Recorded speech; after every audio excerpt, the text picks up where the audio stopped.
পরম অন্তরঙ্গ প্রিয় পার্শ্বদ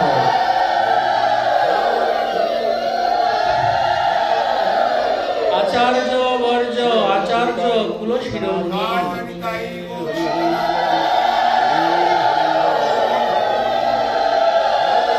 আচার্য কুলতিলক শ্রী শ্রী প্রেম ভক্তি মহারাজ নরোত্তম দাস ঠাকুর মহাশয়, ওনার প্রেম ভক্তি চন্দ্রিকা নামক মহাগ্রন্থে আস্বাদন প্রসঙ্গে গতকাল আমরা আস্বাদন করেছিলাম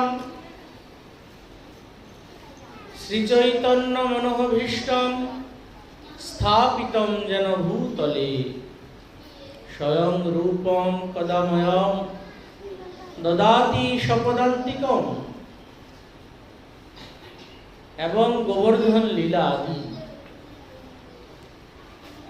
আজ তারই প্রেক্ষাপটে আমরা তৃতীয় ত্রিপদীতে ঠাকুর মহাশয় বলছেন, শ্রীগুরু চরণপদ্ম কেবল ভকতি সদম বন্দমুই সাবধান মতে যাহারো প্রসাদে ভাই এভব তরিয়া যায় কৃষ্ণ প্রাপ্তি হয় যাহা হইতে।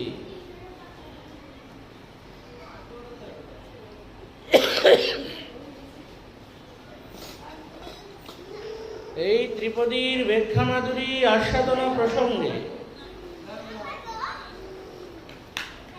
ঠাকুর মহাশয় বলছেন,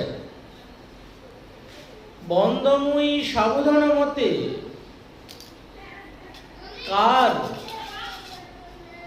কার বন্দনা করতে বলছেন? সাবধানতার সহিত বলছেন, যার চরণের কৃপায়, যার কৃপারূপী প্রসাদে এই জগৎ সংসার তরে যায়, যার কৃপা ব্যতীত, যার করুণা ব্যতীত এই ভব সংসার ক্ষয় হওয়ার নয়। বলছেন সেই শ্রী গুরুদেবের বন্দনার কথা বলছেন সাবধানতার সহিত। কেন? এইখানে কোথাও তো বলা হয়নি ভগবানকে সাবধানতার সহিত বন্দনা করুন, বা কোনো দেবাদিকে সাবধানতার সহিত বন্দনা করুন, কিন্তু গুরুদেবকে কেন সাবধানতার সহিত বন্দন করতে বলছেন? গুরুদেব তো আমাদের খুব ভালোবাসেন। তিনি যখনই আসেন আমাদের পাড়ায় বা আমাদের গ্রামে, আমার ঘরে আসেনি, আমার ঘরে এসে আমাকে বলেন, মা আমায় একটু এই প্রসাদ দাও, ওই প্রসাদ দাও। আমায় খুব ভালোবাসেন। আর সেই ভালোবাসার বলে আমিও, গুরুদেব এসেছেন, গুরুদেবকে করলাম কি, সাধারণ জ্ঞান করে ফেললাম। তিনি তো প্রত্যেক দিনই আসেন, তিনি তো প্রত্যেক দিনই আসেন। বলছেন এই যে সাধারণ বুদ্ধি, এটা মনুষ্য বুদ্ধির জাতক বটে। কেন? বলছেন গুরুদেবের প্রতি যদি কারো কিঞ্চিত মনুষ্য বুদ্ধি আসে, বলে না না আমার গুরুদেবের প্রতি আমার কোনোদিন মনুষ্য বুদ্ধি আসে না। বলছেন আপনি বললেই হবে, আসে। যতই বলি আমরা, আসে। একটা কথা আছে না, নিত্যদিনের অতিথির কোনো আদর নাই। যদি একজন ব্যক্তি নিত্যদিন আপনার গৃহে আসেন, তাহলে কি আপনি প্রত্যেক দিনের ন্যায় আদর করতে পারবেন? তাহলে গুরুদেব যদি প্রত্যেক দিন আসেন, প্রত্যেক দিনের মতো কি ওই একই আদর করতে পারবেন? না বছরে একদিন অনুষ্ঠান করব, গুরুদেবকে আনবো, ঢাকঢোল পিটাবো, গুরুদেবের চরণ ধোয়াবো, সেই চরণামৃত পান করব, তারপর গুরুদেব রন্ধনাদি করলেন বা আমরাই রন্ধনাদি করলাম, গুরুদেব ভোগ লাগালেন, ভোগারতি করলেন, গুরুদেবের থেকে অধরামৃত নিলাম, প্রসাদ পেলেন, গুরুদেব বিশ্রাম করলেন, বিকেলবেলা যদি থাকেন গুরুদেব তবে একটু হরিকথা বললেন, তারপরের দিন গুরুদেব চলে গেল, গুরুদেবকে বিদায় করলাম, যথাযোগ্য সম্মান করলাম। এটা তো একদিনের কৃত্য। যদি এমনটা প্রতিদিন হয়, ঠিক ঠিক শ্রদ্ধা রাখতে পারবো কি? কেন পারবো না? বলছেন মনুষ্য বুদ্ধি আছে কিনা। যদি মনুষ্য বুদ্ধি না থাকতো তবে ঠিক ঠিক শ্রদ্ধা করতে পারতাম। আমাদের গুরুদেবের মনুষ্য বুদ্ধি যায়নি। গুরু সেবার যে সাবধানতার কথা বলা হচ্ছে না, বড় সূক্ষ্ম। ভগবত ভক্তির যে রাজ্যটা, এই ভগবত ভক্তির রাজ্যটা অত্যন্ত সূক্ষ্ম। ভগবানকে আপনি ভালোবাসুন যে কোনো ভাবেই, তিনি আপনাকে ধরা দিতেও পারেন, নাও দিতে পারেন, কিন্তু যার মাধ্যমে ভগবানের সাথে সম্বন্ধ স্থাপন হলো, তাকে যদি কিঞ্চিত অবহেলনায় বা অবহেলায় বা কিঞ্চিত মনুষ্য বুদ্ধিতে যদি তার প্রতি নজর বা দৃষ্টি এসে যায়, সেই দিন সাধকের সাধন জীবন সম্পূর্ণরূপে নষ্ট হয়ে চলে গেল, ভেসে গেল, খাল বিলে ভেসে গেল। বলছেন তাহলে গুরুদেব যদি প্রত্যেক দিন আসেন কি করে হয়?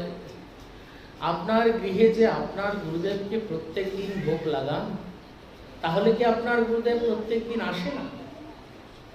প্রত্যেক দিন কি গুরুবর্গকে ওই শুধু ছবিতেই, চিত্রপটে স্নান করান? চিত্রপট বুদ্ধি, সাক্ষাৎ বুদ্ধি হলো না। সাক্ষাৎ বুদ্ধি কি হলো না? যদি সাক্ষাৎ বুদ্ধি না হয়, সেবাই তো হলো না। যদি সাক্ষাৎ বুদ্ধি না থাকে, সেবাই তো হলো না। সেজন্য বলছেন যে বন্দময়ী সাবধান মতে। কেন সাবধানতার কথা বলছেন? বলছেন দেখুন, শাস্ত্রে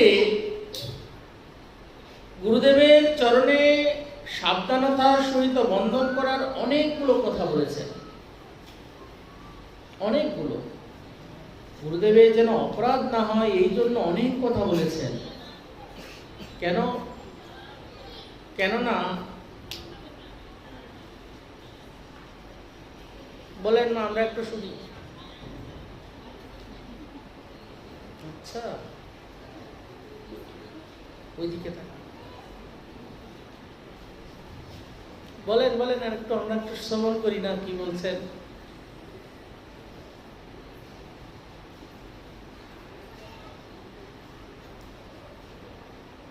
মনটা না বিক্ষিপ্ত আমাদের। কেন জানেন মনটা বিক্ষিপ্ত?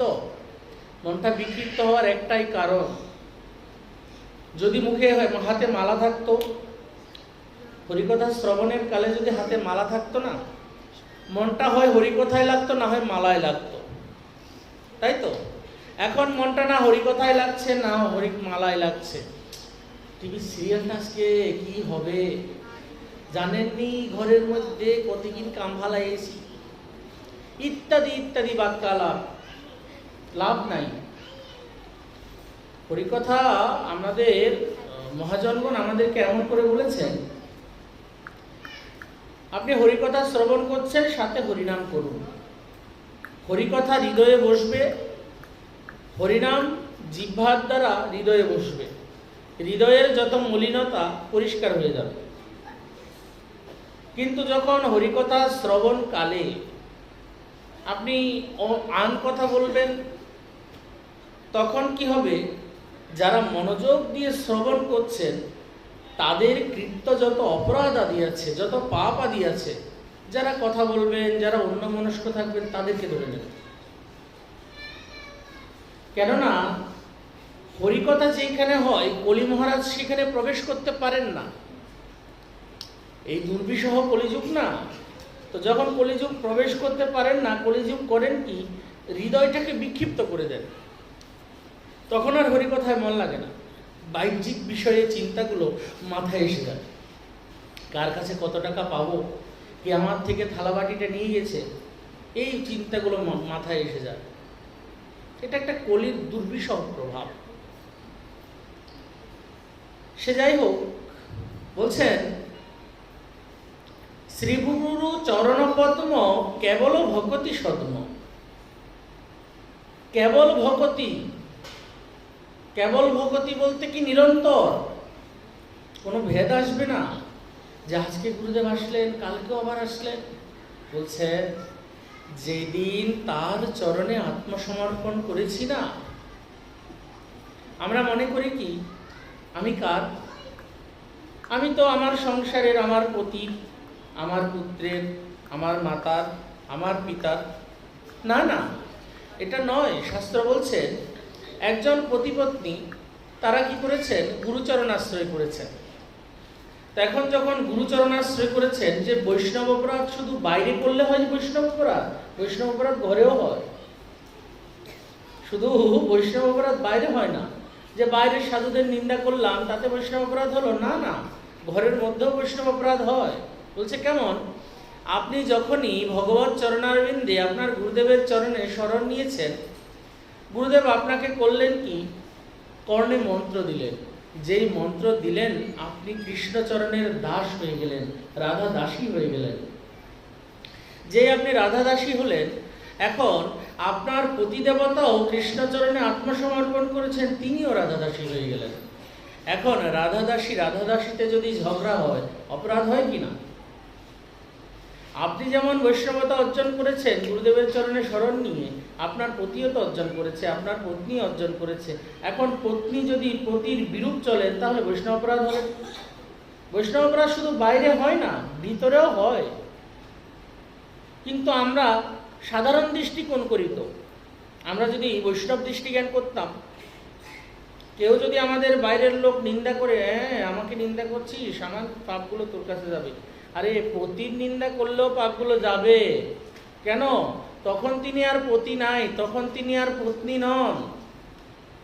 যখন জাগতিক সম্বন্ধ থাকে না, তখন পতি পত্নী হন। কিন্তু যেই মুহূর্তে গুরুচরণ আশ্রয় হয়, গুরুদেবের দ্বারা ভগবানের চরণ আশ্রয় হয়, তখন পতি পত্নী উভয়েই ভগবত ভক্ত হয়ে যান, উভয়েই বৈষ্ণব হয়ে যান। আর তখন উভয়েই যখন বৈষ্ণব হয়ে যান, সেইখানে যদি একজন আরেকজনের প্রতি বিরূপ আচরণ করেন, তাহলে কি বৈষ্ণব অপরাধ হবে না? তাহলে বলুন, পতিদেব কি বৈষ্ণব নন বা পত্নী কি বৈষ্ণব নন? তাহলে বিরূপ আচরণ তো করা যাবে না। কেবল ভকতি সদ্ম, যাদের ভক্তিটা একমাত্র কেবল, কেবল বলতে কি নিরন্তর, যাদের ভক্তিটা নিরন্তর। কেমন নিরন্তর? তাদের জাগতিক কোনো বিষয় নিয়ে সময় নাই। একজন সাধকের জীবন সুশৃঙ্খল জীবন। যেমন কোনো পতিবিহীন রমণী, মাতা পিতারও আশ্রয় নাই, পতিরও আশ্রয় নাই, বা পুত্রেরও আশ্রয় নাই, সেই রমণী ব্যভিচারী করতে তো তার হৃদয়টা আটকাবে না। বলছে কেন? কেননা বলছেন চারিদিকের জগতের, শুধু রমণীর ক্ষেত্রে নয়, কোনো পুরুষও কেন নয়। ব্যাপারটা কেমন? আমরা যখন আশ্রয়বিহীন হয়ে পড়ি না, যেমন খালি মাঠে কেউ দাঁড়িয়ে আছে, হঠাৎ বৃষ্টি আসলো, তাহলে বলুন তো বৃষ্টির জল কি ওই ওনাকে ছেড়ে আর সব জায়গায় পড়বে? ওনার গায়েও পড়বে। ঠিক তদ্রূপ যতক্ষণ পর্যন্ত আমরা আশ্রয়বিহীন হই, ততক্ষণ পর্যন্ত কলির আক্রমণের শিকার হই। কিন্তু যেই দিন গুরুচরণাশ্রয় হয়, যেই দিন ভগবানের চরণাশ্রয় হয়, গুরুদেবের দ্বারা যখন ভগবানের চরণে সম্বন্ধ হয়, সেই দিন তো আমাদের জীবনটা সতীরমণের জীবন হয়ে যায়।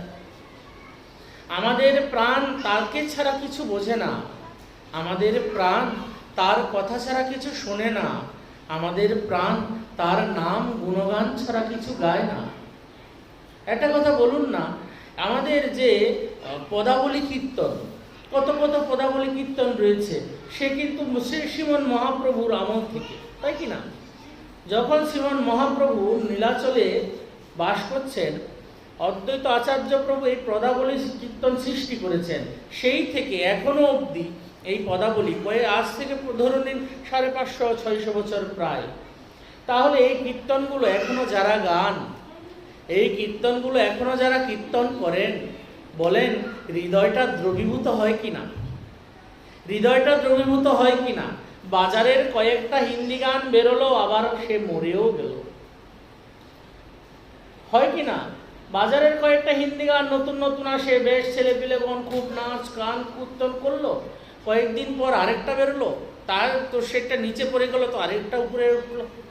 কিন্তু ভগবত ভজনীয় সম্বন্ধ যুক্ত ওগুলো তো নিত্য বস্তু।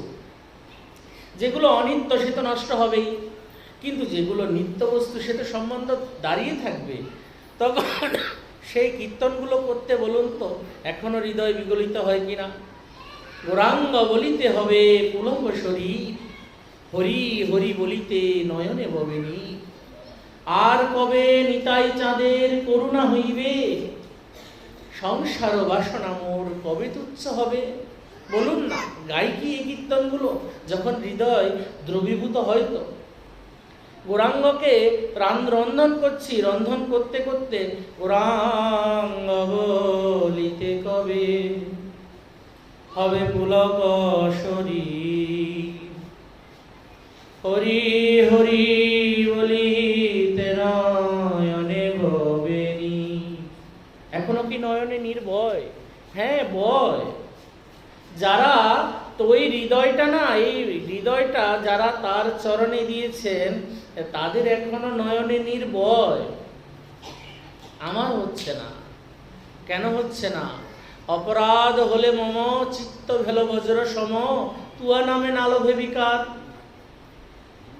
আমাদের যখন অপরাধ হয় তখন চিত্তটা না বজ্রের মতো কঠোর হয়ে যায়, চিত্তটা বজ্রের মতো কঠোর হয়ে যায়। আর বজ্রের মতো কঠোর বস্তু থেকে কখনো ভগবানের ভক্তিরূপী কমল ফোটে? ভগবানের ভক্তিরূপী কমল তো সেইখানে ফোটে, যেমন গোবরে পদ্ম ফুল। দেখবেন অনেক জায়গায় দেখা যায় পিতামাতা ভক্ত নয়, কিন্তু পুত্রটা বেশ ভক্ত। আবার অনেক জায়গায় দেখা যায় পিতামাতার মধ্যে হয়তো পত্নী ভক্ত, কিন্তু পতিদেব ভক্ত নয়। আবার অনেক জায়গায় দেখা যায় পতি খুব ভক্ত, পত্নী তার বিরূপ। হয় না সংসারে? কিন্তু যেইখানে সমস্ত পরিবার ভগবত ভক্ত, এই তো গোবরে পদ্ম ফুল। তাই বলছেন রন্ধন করতে করতে যখন বলছেন হ্যাঁ হরি হরি বলিতে নয়নে ববে নীর, আর কবে নিতাই চাঁদ করুণা করিবে, সংসার বাসনা মোর কবে তুচ্ছ হবে। বিষয় ছাড়িয়া কবে শুদ্ধ হবে মন, কবে হাম হেরবশ্রী মধুর বৃন্দাবন। রূপ রঘুনাথ পদে হইবে আকুতি, কবে হাম বুঝব সে যুগল প্রীতি। রূপ রঘুনাথ পদে হৌ রঘু মোর বাস, প্রার্থনা করে সদা নরোত্তম দাস। দেখুন সেই কখনকার পদ। ঠাকুর মহাশয় এই সে কখনকার পদ, আজ থেকে হয়তো 250-300 বছর হয়ে গেল ঠাকুর মহাশয়ের সেই পদ। তাহলে সেই পদ এখনো গেয়ে গেয়ে ভক্তরা কাঁদেন। কেন কাঁদেন? ওই যে কেবল ভূপতি সদ্ম, তারা নিরন্তর ওই বস্তুটাকে, নিত্য বস্তু তো নিত্যই আসে, নিত্যই থাকে, নিত্যই বিশ্রাম করে, নিত্যই প্রসাদ পায়, নিত্যই চরণামৃত নেই, নিত্যই অধরামৃত পাই। গুরুদেব তো নিত্য বস্তু। আমরা মনুষ্য বুদ্ধি করি না। মনুষ্য বুদ্ধি করার ফলে আমাদের হৃদয়টা ওই বজ্রের ন্যায় শক্ত হয়ে যায়। তখন হৃদয়টার ওই গুরুদেবের কথা শুনতে হৃদয় বিগলিত হয় না। গুরুদেবের কথা বলতে কারো চোখ দিয়ে অশ্রু বেরোয় না। কেন? হৃদয়টা বজ্র তুল্য কিনা।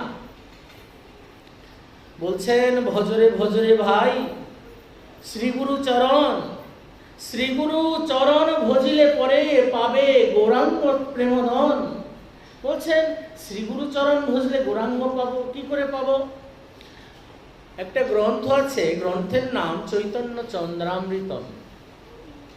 এই গ্রন্থগুলো না যখন আমাদের বঙ্গদেশে না, সত্যি কথা বলতে কি মা জানেন, আমাদের যে বঙ্গদেশ, আমাদের যে এখনো বর্তমান প্রচারকগণ, গ্রন্থ সম্বন্ধে তাদের অত্যন্ত ধারণা কম। গ্রন্থ সম্বন্ধে অত্যন্ত ধারণা কম।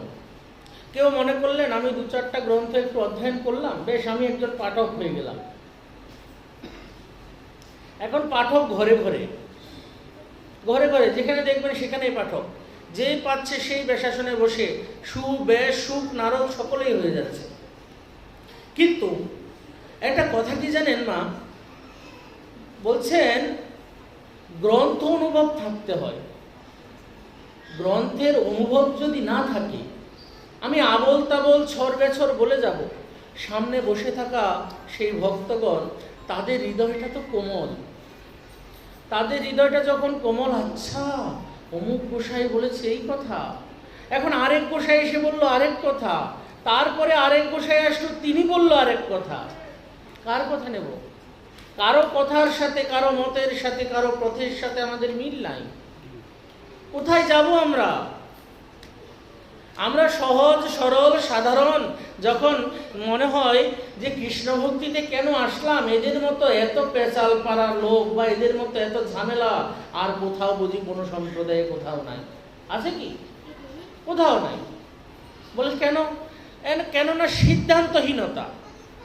কেন সিদ্ধান্তহীনতা? একটাই কারণ, গ্রন্থের অধ্যয়ন নাই তো।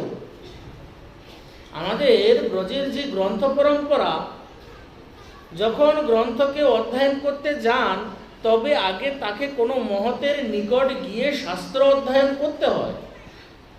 একজন ব্যক্তি যখন ভাগবতের প্রবক্তা হবেন, ভাগবতের আসরে বসে তিনি ব্যাসাসনে বসবেন, তো তাকে তো আগে যোগ্যতাটা অর্জন করতে হবে, তার গ্রন্থ অনুভব থাকতে হবে, না হলে সামনে বসা ব্যক্তির হৃদয়ের সেই কথাটা তিনি কি করে ধরবেন? নানান মুনি নানান মত হচ্ছে, আর নানান মুনি নানান মত হওয়াতে আমাদের হৃদয়টা হচ্ছে কি জানেন, বিভ্রান্ত হয়ে পড়ছে। আমরা কি করবো, ইতস্তত ছোটাছুটি করছি, না কোনো সিদ্ধান্ত নিতে পারছি, না স্থির হতে পারছি, এর কথা শুনবো কি তার কথা শুনবো। সেইখানে ঠাকুর মহাশয় বলছেন যে কি দেখুন, আপনি এর তার আমার ওই দিক কারো কাছে যেতে হবে না, তো কার কাছে যাবেন? বলছেন গৌড়ীয় বৈষ্ণব সম্প্রদায় বড় মজবুত সম্প্রদায়। এই সম্প্রদায়ে যত গ্রন্থ রয়েছে, কোনো সম্প্রদায়ে এত গ্রন্থ নাই। আমাদের যে গৌড়ী বৈষ্ণব জগৎ, এই জগতে যত গ্রন্থ রয়েছে, কোনো সম্প্রদায়ে এত গ্রন্থ নাই। আচ্ছা, কাদের গ্রন্থ অধ্যয়ন করব? এখন তো নানান জন আসছেন, যেমন আমি একটা মনে করলাম গীতাটাকে আমি একটু এরকম করে লিখি, আরেকজন মনে করলেন গীতাটাকে আমি এরকম করে লিখি। এখন কারোর সাথে কারো মিল হচ্ছে না, কার গ্রন্থ অধ্যয়ন করব? বলছেন মহাজনের যেই পথ তাতে হব অনুরত। কোনজন মহাজন? কারা মহাজন? বলছেন রূপ সনাতন আদি গোস্বামীগণ মহাজন। আমাদের যে রূপ সনাতন আদি গোস্বামীগণ না, তারা যা গ্রন্থ লিপিবদ্ধ করেছেন, কি কি গ্রন্থ? একটা কথার কথা ধারণা আমাদের, যেমন আমাদের রূপ সনাতন আদি গোস্বামীগণ যে গ্রন্থগুলো রচনা করেছেন, যেমন রাধারাধর সুধানিধি আছেন, উৎকলিকা বল্লরী, হ্যাঁ, তারপর মঞ্জুরিবাব সাধন পদ্ধতি, এই যে ঠাকুর মহাশয়ের প্রেম ভক্তি চন্দ্রিকা, নরোত্তম বিলাস, প্রেম বিলাস, স্বপ্ন বিলাস, তারপর রঘুনাথ দাস গোস্বামীপাদের সেই গ্রন্থ ললিতা মাধব, তারপর হচ্ছে কি আপনার আরো কত কত গ্রন্থ, কৃষ্ণকর্ণামৃতম, হরিভক্তি বিলাস আদি কত গ্রন্থ। এত গ্রন্থ রয়েছে যাহা কণ্ঠস্থ করাও খুব মুশকিল হয়ে পড়ে। তাহলে আমরা কোথায় যাব? এত গ্রন্থ কি পড়ব, কি অধ্যয়ন করব? বলছেন ভক্তির যদি শুরুয়াত কেউ করেন, আমরা তো যেটা চিপকাই দিল আমাদের, আমরা হচ্ছে একটা দেওয়াল, যে এসে বলল, মাতাজি এটা পড়েন, প্রভু এটা পড়েন। আমরা পড়তে ছড়বেছর আরম্ভ করে দিয়েছি। আচ্ছা, ওই গ্রন্থে এই বলেছে, সেই গ্রন্থ ওই বলেছে। অনেক সময় দেখা যায় কি, অনেকগুলো পত্রিকা, যেমন চৈতন্য সন্দেশ আদি অনেকগুলো পত্রিকা রয়েছে। এই পত্রিকাগুলোতে খবর আসে বিদেশে ওই হয়েছে, বিদেশে সেই হয়েছে, ওই দেশে ওই হয়েছে। বাবা, আমার কি এসে গেল? আমার কি এসে গেল তাতে? বিদেশে কি হলো, আমার তাতে কি এসে গেল? আরে আমার ভিতরে কি হলো, আমার এই হৃদয় দেশে কি হলো, সেটার খবর কি কেউ নিয়েছে? তাও বলছেন, তাহলে কি করব? এই ভ্রান্তি থেকে বের হওয়ার জন্য কি করব? কিছু তো করা উচিত। কি করব? বলছেন গ্রন্থ অধ্যয়ন করব। আচ্ছা, কোন গ্রন্থ তাহলে অধ্যয়ন করি? বলছেন, আপনি যদি ভক্তির প্রথম ক্লাসে ভর্তি হন, তাহলে অ আ ক খ আপনাকে অবশ্যই শিখতে হবে। আমাদের শরীয় সরেয়া এটা তো কিন্তু কি মায়েরা শিখিয়ে দেন, বাল্য শিক্ষা যাকে বলে। তো এই যে অ আ ক খ গ ঘ, এই হচ্ছে প্রথম, হচ্ছে কি ভক্ত চরিত্র, ভক্তমাল। ভক্তমাল গ্রন্থ অধ্যয়ন ব্যতীত ভক্তি জগতে প্রবেশই হয় না। কেন? ভক্তমাল গ্রন্থ অধ্যয়ন করলে সাধুতে শ্রদ্ধা জাগবে, ভক্তিতে শ্রদ্ধা জাগবে, ভগবানের ভক্ততে শ্রদ্ধা জাগবে। আচ্ছা, একটা একদম নোংরায় ঘেরা পুকুর, আরেকটা কমল ফুলে ঘেরা পুকুর, তো এই দুটো পুকুরের মধ্যে আপনার কোন পুকুরটাকে বেশি ভালো লাগবে? বলুন না, কোন পুকুরটা? যেই পুকুরটাতে কমল ফুটেছে, তাকে দেখে হৃদয়টা আনন্দিত হবে, বাহ কত সুন্দর পদ্ম ফুটেছে। আর যেই পুকুরটা নোংরা, সেই পুকুরটা দেখলে কি ভালো লাগবে? কোনোদিনও ভালো লাগবে না। এখন আমাদের জীবনটা কেমন? নোংরা ভরা পুকুর। আমরা ভক্তি করছি, কিন্তু না জানছি শাস্ত্র, না জানছি সিদ্ধান্ত। যে যেদিকে বলছে পাল তুলে দৌড়াচ্ছি, আরে উনি বলেছেন এমন ভালো, উনি বলেছেন এমন ভালো। অপরাধের ভয় তো আর এখন কার মধ্যে নাই। অপরাধ রূপী একটা যে বস্তু আছে, আমরা শুধু অপরাধটা কোথায় দেখায় জানেন? যে কি, তোমার বাড়িতে গেলাম, তুমি 10 টাকা দক্ষিণা কম দিয়েছ, তোমার অপরাধ হবে। ঠাকুরকে বিদায় দিতে 10 টাকা কম দিয়েছ, তোমার অপরাধ হবে। এইগুলোতেই অপরাধ দেখায়। এগুলো কিন্তু আমরা একটা করি কি, একটা আবরণ দিয়ে রাখি, যেন লোকে ভয়ে বাপরে বাপ কি হলো, অনেক কিছু পড়লো বুঝি, আকাশ পেটে পড়বে বুঝি। এগুলো নয় কিন্তু, এটা বৈষ্ণব ধর্ম নয়। বৈষ্ণব ধর্ম হচ্ছে উদারতা ধর্ম। সাধু কার জন্য? সাধু, আমার গুরুদেব বলতেন, বাবা সাধু হয়েছ কার জন্য হয়েছ? সাধু কার জন্য হয়েছ? বলছে জগৎ জীবের জন্য হয়েছ সাধু। তোমার সুখের জন্য যদি তুমি সাধু হও, তোমার সাধুত্বে কোনো দাম নাই। তুমি যদি জগতের সুখের জন্য সাধু হও, তবে তোমার সাধুত্বে দাম। বলছে জগতের সুখের জন্য সাধু? বলছেন হ্যাঁ, জগৎকে যদি তুমি সুখী করতে না পারো, তবে তোমার সাধুত্বে কোনো কিছু আসে যায় না। তোমার মতো এমন কত সাধু দিনে রাতে ঘুরে বেড়াচ্ছে। সাধু দেখতে হয়, বৃন্দাবনে যাবেন, যেদিকে যাবেন সেদিকে সাধু, যেদিকে যাবেন সেদিকে সাধু। তো বলছেন দেখুন, সেই জন্য বলছেন আমাদের হৃদয়ে প্রথমে আগে কি জাগবে? শ্রদ্ধা। যদি হৃদয়ে শ্রদ্ধা না জাগে, বিশ্বাস না জাগে, আমরা ভজন করতে পারবো না। তো দৃঢ় হয়ে ভজন করতে পারবো না।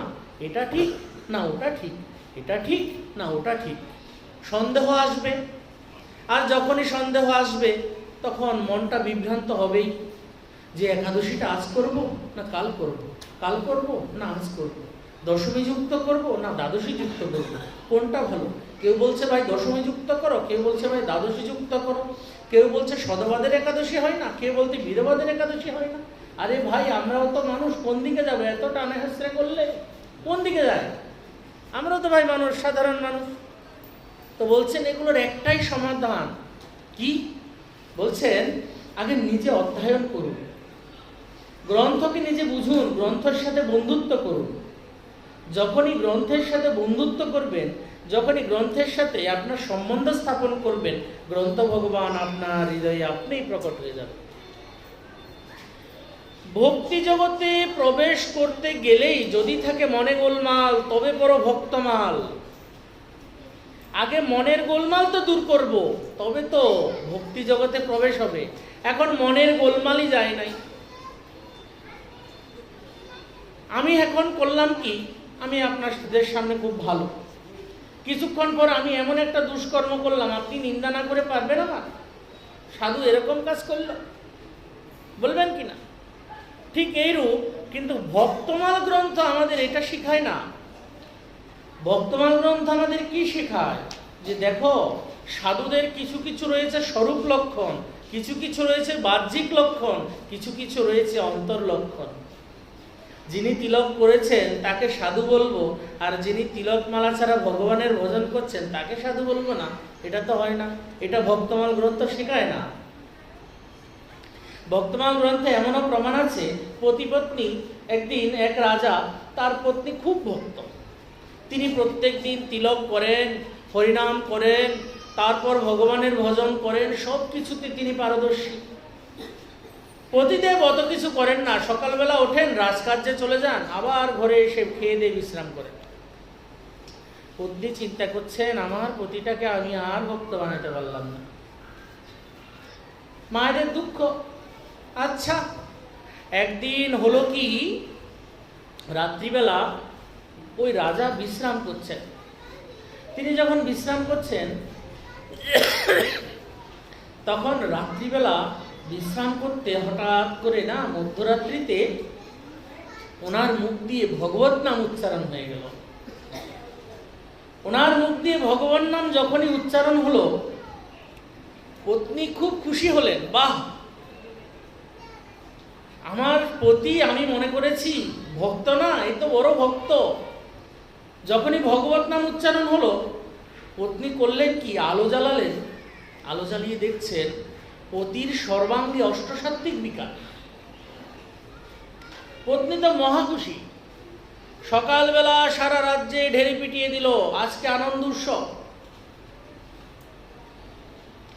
সবাইকে ভোজন করানো হচ্ছে, আয়োজন চলছে, বিবিধ বাদ্য কীর্তনাদি হচ্ছে। তো পত্নী বলছেন, মহারাজ সকালবেলা যখন বিশ্রাম থেকে উঠলেন, তখন পত্নী বলছেন, ওগো তুমি তাড়াতাড়ি তৈরি হও। বলছে, কেন আজকে তুমি এত এই যে উৎসবাদি করছো, এগুলো কিসের? আরে একটা মজার ব্যাপার হয়েছে। বলছে, কি হয়েছে? বলছে, আমি এতদিন ভাবতাম তুমি ভক্ত নও, বলে তোমার ভক্ত রক্ত এগুলো ছাড়া তো তুমি। বলছেন, না না মহারাজ, আপনি শুনেন, আমি এতদিন আপনার প্রতি দেশভাব করেছি, যে মনে করেছি আপনি ভক্ত নন, কিন্তু আমি তো জানতাম না আপনি এত বড় ভক্ত। হ্যাঁ, তুমি উল্টো পাল্টা কথা বলছো, আমি কি করে ভক্ত? ভক্ত তো তুমি, আমি কি করে ভক্ত? বলছেন, না মহারাজ, আমি জানতে পেরেছি। কি করে জানলে? বলছে, আপনার মুখে নাম বেরিয়ে গেছে। বলে, নাম বেরিয়ে গেছে? বলছেন, হ্যাঁ। আহা, নাম যখন বেরিয়ে গেল তখন আমার প্রাণই তো বেরিয়ে গেছে, আমি আর থাকবো না। মহারাজ সাথে সাথেই ওই শরীর পরিত্যাগ করে দিলেন। ভাবা যায়? এগুলো সাধুর অন্তর লক্ষণ। যে সবার কার্যগুলোতে দেখে দুষ্কৃতকারী বলে মনে হবে এমন নয়, কিন্তু ভক্তরা এমন আছে চুরি করে ভক্ত হয়েছেন, চুরি করে মন্দির বানিয়েছেন মামা ভাগ্নে। ভক্তমালের ঘটনা, ভক্তমালে বলছেন, মামা ভাগ্নে করেছেন কি, একদিন রাস্তায় হাঁটতে বেরিয়েছেন। তো রাস্তায় যখন হাঁটতে বেরোলেন, দেখছেন কি, এক রাজার বহু সম্পত্তি। ওই সবাই রাজ্যের মধ্যে সবাই প্রজারা কর দেয় না, তো কর দিচ্ছে, গাড়িতে গাড়িতে করে সোনার মোহর, রূপোর হীরের জহরত সব ঢুকছে রাজার কোষাগারে। মামা ভাগ্নে চিন্তা করছেন, দেখ ভাই, এটা দক্ষিণ ভারতের ঘটনা, যে দেখ ভাই, আমরা মামা ভাগ্নে চিন্তা করছি যে কিছু অর্থ কি করে মন্দিরের জন্য জোগাড় করি, আর রাজার কোষাগারে কত অর্থ পড়ে আছে। ভাগ্নে, একটা কাজ করি, চল না। কি মামা? বলছে, চল রাজার কোষাগারে ডাকাতি করি। তো বলছেন, রাজার কোষাগারে যদি ডাকাতি করি মামা, মৃত্যুদণ্ড দেবে তো ধরতে পারলে। আরে মৃত্যুদণ্ডের কথা ফেলে রাখ, তুই আগে ডাকাতি তো করি। মামা ভাগ্নে করেছেন কি, ওই রাজ্যের কোষাগারকে চুরি করেছে, ডাকাতি করেছে, করে ভাগ্নে সম্পত্তি নিয়ে বেরিয়ে গেল ঝুলিটা নিয়ে। এবার মামা যখন দেওয়ালের ফাঁক দিয়ে বেরোচ্ছেন, ওই প্রহরীরা কি করেছে, মামাকে পেছন থেকে ধরে ফেলেছে। এখন মাথাটা রয়েছে দেওয়ালের বাইরে আর শরীরটা রয়েছে দেওয়ালের ভিতরে। তো ভাগ্নেকে বলছেন, ভাগ্নে একটা কাজ কর। বলছে কি? বলছে আমার মাথাটা কেটে ফেল। বলছে মামা মাথাটা কেটে ফেললে আমার তো তোমাকে হত্যার অপরাধ হবে। বলছে আরে তুই চিন্তা করিস না, তুই মাথাটা কেটে তো নিয়ে যা, তবে তো আমার পরিচয় আর কেউ পাবে না। দেহটাকে কে চিনতে পারে? মাথা যদি না থাকে দেহকে তো কেউ চিনতে পারবে না, তুই মাথাটা কেটে নিয়ে চলে যা। ধনের সাথে ভাগ্নে মাথাটাই কেটে নিয়ে চলে গেল। যখন ওই মাথাটা কেটে নিয়ে চলে গেল, ওইদিকে ভাগ্নে গিয়ে মন্দির নির্মাণের জায়গায় সেখানে মিস্ত্রিদের লাগিয়ে এসছে, দেখছে মামা গিয়ে ওইখানে তদারকি করছে। দেখুন, অথচ প্রাকৃত শরীরটা এখানে ছুটে রয়েছে, অপ্রাকৃত দেহে ওইখানে সেবা করছে। ভাবা যায় এগুলো ভক্তির লক্ষণ? যদি ভক্তমাল গ্রন্থ অধ্যয়ন করা না হয়, সাধুদের প্রতি যে দেশভাব, বিদ্বেষ ভাব, মনে হয় যে কি আরে উনি আমার গুরু পরম্পরা, উনি আমার গুরু ভাই, উনি আমার, উনাকে দিয়ে আমি বৈষ্ণব সেবাটা করি। আরগুলো আরগুলো ওদেরকে দরকার কি, ওরা আমাদের গোষ্ঠী নেই। সাধুদের প্রতি যে বিদ্রুপ, মানে কিঞ্চিত বিরূপ ভাব, এটা আমাদেরকে মুক্তি জগতে কিন্তু অগ্রসর হতে দেয় না। বলছেন আমাদের সনাতন গোস্বামীপাদ বলছেন না বৈষ্ণব বন্দনাতে, শ্রীগু বৈষ্ণব চরণ করিব বন্দন শ্রীগুরু চরণ ভাবি। আমরা যে বৈষ্ণবের চরণ বন্দনা করব না, কি করে বন্দনা করব? বলছেন শ্রীগুরু চরণ ভাবি। এখন শুধু আমি আমার গুরুদেবই বৈষ্ণব, আমার গুরু ভাইরাই বৈষ্ণব, আমাদের গুরুদেবের 14 গোষ্ঠী এগুলোই বৈষ্ণব, আর বাদ বাকি যায় পারবে, তাদের সাথে আমাদের কোনো কি মতলব নাই। বলছে না না, এইরূপ ভাবনা হৃদয়ে আসা মাত্রই সমস্ত বৈষ্ণব জগতের চরণে অপরাধ হয়ে যায়। বৈষ্ণবকে গুরুরূপে বন্দনা করতে বলেছেন। সেই জন্য ভক্তি জগতের প্রারম্ভিক গ্রন্থটাই হচ্ছে কি? ভক্তমাল গ্রন্থ। যদি ভক্তমাল গ্রন্থ অধ্যয়ন করা না হয়, জানি না ভক্তমাল গ্রন্থ যখন যেমন পরীক্ষায় প্রশ্নপত্র দেয় না, তো প্রশ্নপত্রে যা লিখিয়া থাকে, আমরা কিন্তু বই অধ্যয়ন করি, ঘরে বসে বই পড়ি না, সমস্ত বইটাই পড়ি এক থেকে একদম লাস্ট পর্যন্ত। আর পরীক্ষায় আসে ওই বই বুকসের সমস্ত প্রশ্নগুলো, তখন যদি মনে পড়ে হ্যাঁ এই তো এটা আমি পড়েছি, এটা আমি উত্তরটা জানি, তখন ওটা লিখে দিই, তাই তো? ঠিক তদ্রূপ কখন কোথায় কোন বৈষ্ণবের চরণে আমি দেশ করেছি, কখন কোথায় কোন বৈষ্ণবের চরণে বিদ্বেষ করেছি, কোন রূপে বিদ্বেষ করেছি, কিভাবে বিদ্বেষ করেছি, এটা আমি এখন জানি না। কিন্তু যখনই আমি ভক্তমাল গ্রন্থ অধ্যয়ন করব, আমার মনে এসে যাবে হাই রে, আমি তো অমুক দিন অমুক সাধুকে এমন বলেছিলাম, অমুক সাধুকে এমন করেছিলাম, তার চরণে আমার এই অপরাধটা হয়েছে। তখন হৃদয়টা অপরাধ বোধ জাগবে, হায় হায় ওই সাধুকে কি করে পাই, তার চরণে তো আমার অপরাধ হয়েছে, এতদিন তো বুঝলাম না।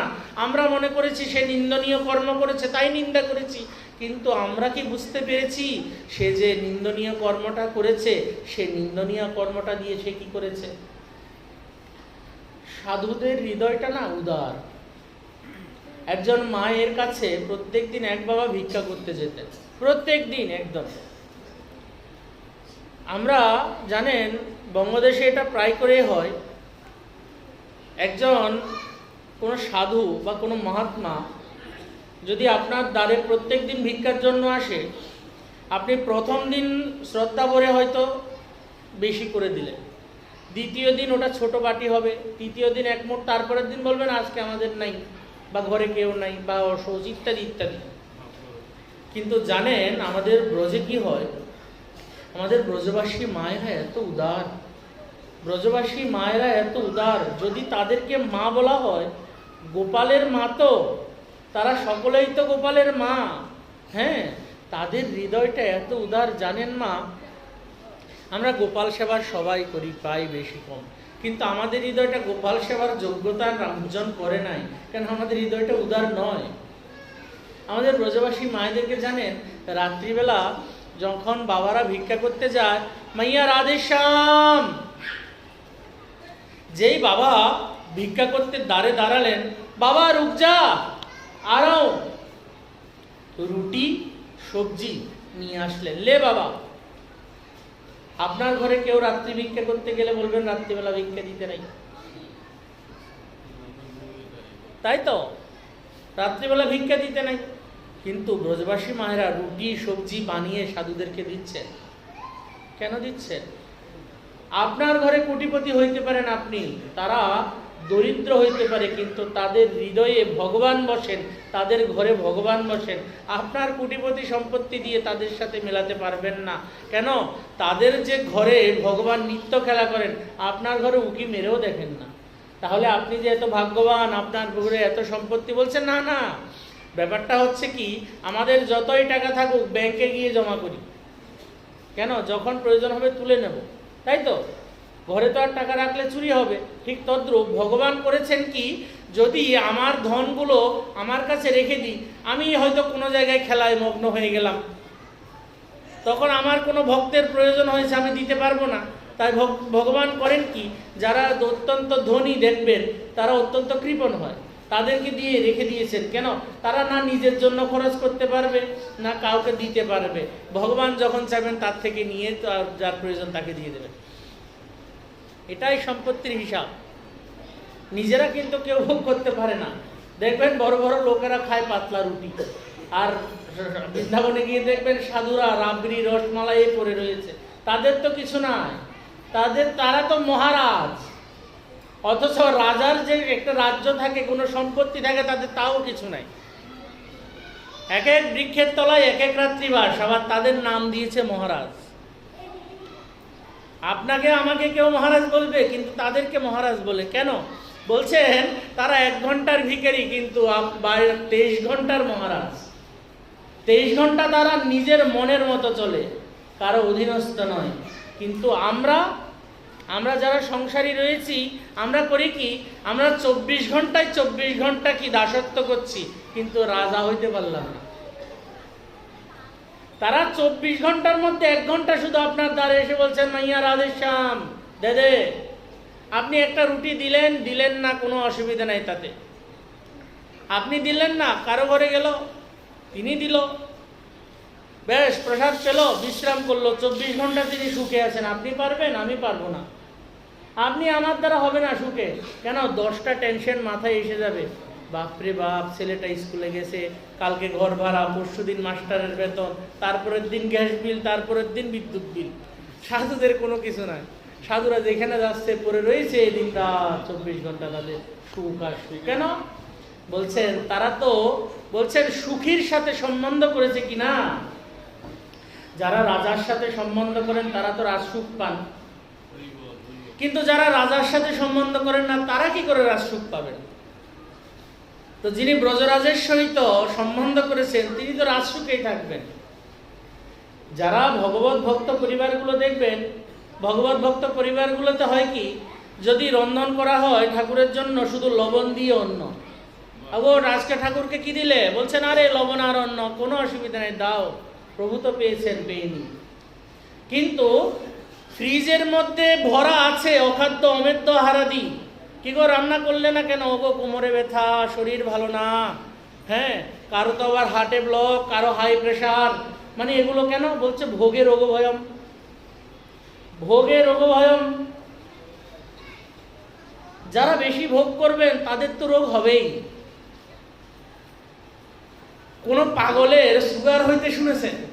কোন পাগলের হার্ট অ্যাটাক হইতে শুনেছেন? কিন্তু যে খুব পরিষ্কার, খুব মানে একদম স্বচ্ছভাবে চলছে, বা খুব ভালোভাবে ফিটফাট করে নিজেকে ডায়েট করে কন্ট্রোল করে কত কিছু করে চলছে, তারই হার্ট অ্যাটাক হচ্ছে, সেই হার্ট অ্যাটাকে প্রথম মরছে। কিন্তু রাস্তার পাগলগুলো কোনোদিন যে হার্ট অ্যাটাকে মরেছে তার যে চিন্তাই নাই, ও তো হার্টই না, ওর হার্টটাই জগৎ থেকে বিতাড়িত হয়েছে। হ্যাঁ, কিচ্ছু নাই, ওদের কোনো রোগই নাই। কেন? ওদের ভোগ নাই তো। যাদের দেহস্মৃতি নাই, বলছেন দেহস্মৃতি নাই যার সংসার ভোগ কাহাতা, পাগলের কি দেহস্মৃতি আছে? দেখবেন ব্রজে যাবেন, ব্রজ বৃন্দাবন হচ্ছে একটা পাগলাগারো। পৃথিবীতে দুইটা পাগলখানা আছে, দুইটা পাগলখানা সর্বশ্রেষ্ঠ। একটা পাগলাগারো হচ্ছে আগ্রা, যেখানে গেলে মানুষ ভালো না হওয়া পর্যন্ত ছাড়ে না। যেমন বাংলাদেশে আছে পাবনা, কিন্তু ঠিক পুরো পৃথিবীর মধ্যে শ্রেষ্ঠতম পাগলখানা হচ্ছে কি আগ্রা। পৃথিবীর মধ্যে শ্রেষ্ঠতম পাগলখানা হচ্ছে আগ্রা, যার নাম গিনেস বুক অফ ওয়ার্ল্ডে উঠেছে। কেন?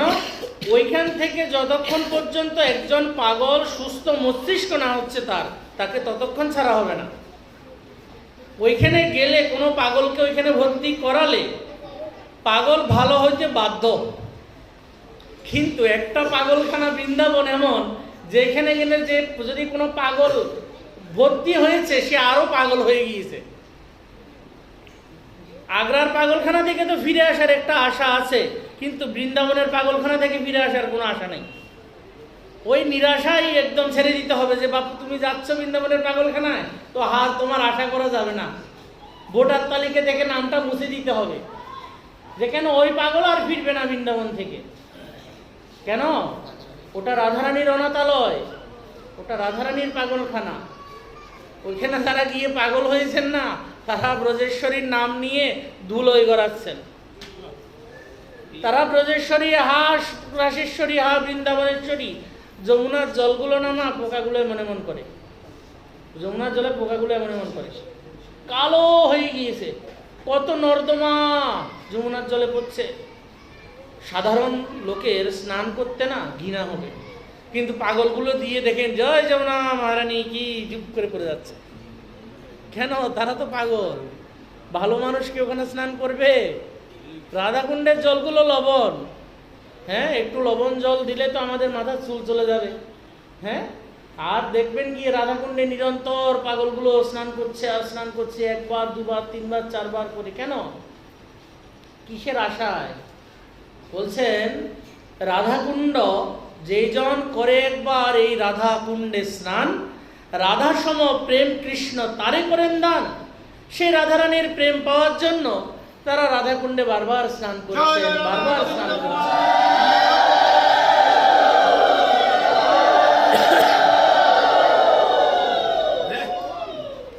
জগতে যারা আত্মহত্যা করে বিনা কারণে, ওই কদিনের মাতা পিতার সম্পর্ক হলো, মাতা পিতার সাথে মাতা জন্ম দিয়েছেন, পিতা লালন পালন করেছেন, আর দু একদিন হলো মেয়েটার সাথে কথা হয়েছে, মেয়েটা বলল তুমি আমাকে আইফোন দিতে না পারলে তোমার সাথে সম্পর্ক নাই, ব্যাস ছেলেটা ফাঁসি গিয়ে মরে গেল। বা ছেলেটা বলল যে তোমার সাথে আমার কালকে থেকে আর সম্পর্ক নাই, মেয়েটা ফাঁসি খেয়ে মরে গেল। একটা জিনিস ভাবেন, মৃত্যুটা কত সাধারণ, এই জগতে মৃত্যুটা কত সাধারণ। আরে বাবু তুই যদি এখানে মরছিস কেন? তোর যদি এতই দুঃখ তুই ব্রজে চলে যা ভাই, ব্রজে চলে যা, সেখানে গিয়ে একটু দুঃখ পেয়ে দেখ না, মা বাবাকে মনে পড়বে। কেন? 52 ডিগ্রি গরম। মা জানেন এখানে যদি 34 ডিগ্রি গরম পড়ে না, আমরা পাগল হয়ে যাব। শরীরে ওইখানে ফোসকা পড়ে যায় গরমে, পায়ে চলতে পারবে না, পা ফেটে রক্ত বেরোবে, নাক দিয়ে রক্ত বেরোয়, ব্লাড বেরোয়। শরীর এত গরম হয়ে যায়, টেম্পারেচার এত হাই, নাক দিয়ে ব্লাড বেরোয়। ভাবা যায়? নাক দিয়ে ব্লাড বেরোয়। ঠান্ডা এমন পরে, হ্যাঁ, হাত পা জড়ো হয়ে যায়, এমন এমন সময় মাইনাস হয়ে যায় টেম্পারেচার। কি আশায় পড়ে আছে ওই পাগলগুলো ওইখানে। এমন এমন পাগল দেখবেন যাদের গায়ে কাপড়ও নাই। অনেকে বাবাজি মহারাজরা আছেন না, তারা কাপড় বস্ত্র পরিধান করেন না, শুধু ওই লজ্জা আচ্ছাদনের নিমিত্ত এক মেয়াদ কাপড় পরে আর কপিনটা পরে, শরীরে কোনো বসন নাই। তারা মহারাজ না হয় কি আমরা মহারাজ হব? তারা মহারাজ না হয় আমরা হব মহারাজ। সেই জন্য বলছেন কেবল ভক্তি সদ্ম, তারা নিরন্তর ভক্তির সাথে যুক্ত আছেন। আমি নাই, আমি নাই। আমার যদি জ্বর হয় আমি বিছনা থেকে উঠবো না, উঠবো কি মা? কিন্তু তাদের দেখেন গিয়ে আমাদের গোবিন্দকুণ্ডে আছেন বনবিহারী দাস বাবাজি মহারাজ, ওনার ডায়রিয়া হয়েছে, বিছনা থেকে উঠতে পারছেন না, ডাক্তার ডান হাতে একটা বাম হাতে একটা স্যালাইন দিয়েছেন। যখন স্যালাইনটা অর্ধেক অর্ধেক হয়ে গেল, ওনার শরীরটা একটু সুস্থ অনুভব করছেন। উনি স্যালাইনটা খুলে রেখে উনি গিরিরাজ পরিক্রমায় চলে গেলেন। রাস্তা দিয়ে যেতে কাপড় চোপড়ে আবার শরীর বরবাদ হয়ে গেল। গেলেন রাস্তার পাশে শৌচ করে কাপড় ধুয়ে আবার হাঁটতে শুরু করলেন। তারা ভগবানকে পাবেন, আমরা পাবো? এত অলসতাময় জীবনে, এত অলসতাময় জীবনে পাবো? তাও আবার সংসারের কত চাপ, মাতা পিতা বন্ধু বান্ধব, সংসারের কত চাপ, তারা ভগবানকে পাবে না? বলছে তারা তো সব কিছু ছেড়ে দিয়েছে, আমরা তো ছাড়তে পারি না। বলছে আমরা তো ছাড়তে বলি নাই, গৃহীদেরকে কে কেউ ছাড়তে বলেছেন? যুক্ত হইতে বলেছেন। কৃষ্ণের সংসার করো ছাড়িও না চা। কি বলছেন?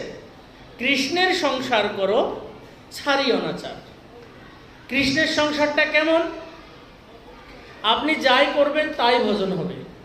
কৃষ্ণের সংসারে যে কার্যটা করবেন সেটাই ভজন হবে। ঘুম থেকে উঠলেন, ভূমি দণ্ডবোধ করলেন, ভজন হলো। সমুদ্র মেখলে দেবী পর্বত স্তন্য মণ্ডলে বিষ্ণুপত্নী নমস্বামী পাদস্পর্শং ক্ষমসমে, দক্ষিণ পা দিলেন, বেশ ভজন হলো। তারপর স্নান করতে ঢুকবেন, শৌচালয়ে যাবেন, 3টা তালি দিয়ে প্রবেশ করতে হয় শৌচালয়ে। এগুলো গুরুদেব শিখিয়ে দেন। কেন শৌচালয়ে 3টা তালি দিয়ে প্রবেশ করতে হয়? বলছেন কি, উত্তিষ্ঠ উত্তিষ্ঠ দেবতা সর্বে যক্ষ রক্ষ ক্ষীণরে মলমূত্র পরিত্যাগং ক্ষমস্বমে বসুন্ধারে। ওগো তোমরা উঠে যাও, শৌচালয়ের মধ্যে কে আছো, যক্ষ রক্ষ আদি তোমরা সকলেই চলে যাও, আমি এখন শৌচে যাব। 3 তালি দিলেন, তারা চলে গেল। শৌচালয়ে গেলেন, তখন স্নান আদি করলেন, আহ্বান করে স্নান করলেন, ভজন হলো। দেখেন সব কিছুতেই ভজন, কিন্তু সংসার জীবনে না, ভজনটা সাথে সাথে চলছে।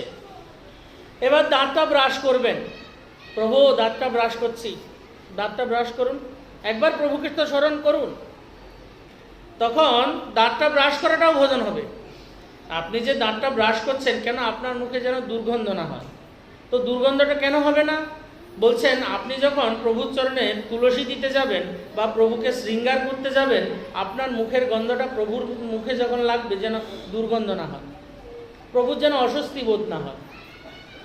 ভজন হলো কি না? আপনার সুখের জন্য কিছু হচ্ছে না, প্রভুর সুখের জন্য হচ্ছে। আচ্ছা, তারপর কি করলেন? এবার স্নান করে এসে বস্ত্র পরিধান করলেন, তিলক করে সারা সর্বাঙ্গে দারুর সঙ্গে তিলক স্থাপন করে মন্ত্রস্মরণ করলেন। কেন করলেন? ভগবানের সান্নিধ্য পাওয়ার জন্য। তুলসীতে জল দিলেন, কেন? যে তোমারও শরণ লয় তারও বাঞ্ছা পূর্ণ হয়, কৃপা করি করো তারে বৃন্দাবনবাসী। তাহলে কাকে? ওই প্রভু, জগৎকেও আমাকেও একটু করিও। তাহলে প্রভুর সাথে সম্বন্ধের জন্য হলো। আচ্ছা, এবার আপনি করলেন কি? রন্ধন করছেন, সবজি আমানিয়ে করবেন, কার জন্য? ভগবানের জন্য করবেন, প্রভুর জন্যই তো করবেন। তাহলে প্রভুর জন্য সবজি আমানিয়ে হলো, প্রভুর জন্য রন্ধন হলো, প্রভুর ভোগ হলো। সেই ভোগ প্রসাদ সবাই পেল, সবাই যার যার নিজের কর্মস্থলে চলে গেল। বাবারা চাকরি করছেন, পয়সাটা ইনকাম করে এনে প্রভুর জন্য বাজার করছেন, ভজন হয়ে গেল। ভজন হয়ে গেল কি না? এবার সর্বশেষে সারাদিনের কর্ম শেষে যখন সময় পাবেন, নেন বসে হরিনামের মালাটা। আনো কথা আনো ব্যথা নাহি যেন যাই তথা, সতত তোমারও স্মৃতি মাঝে অবিরত অবিকল তুয়া গুণ কল কল গাই যেন 17 সমাজে।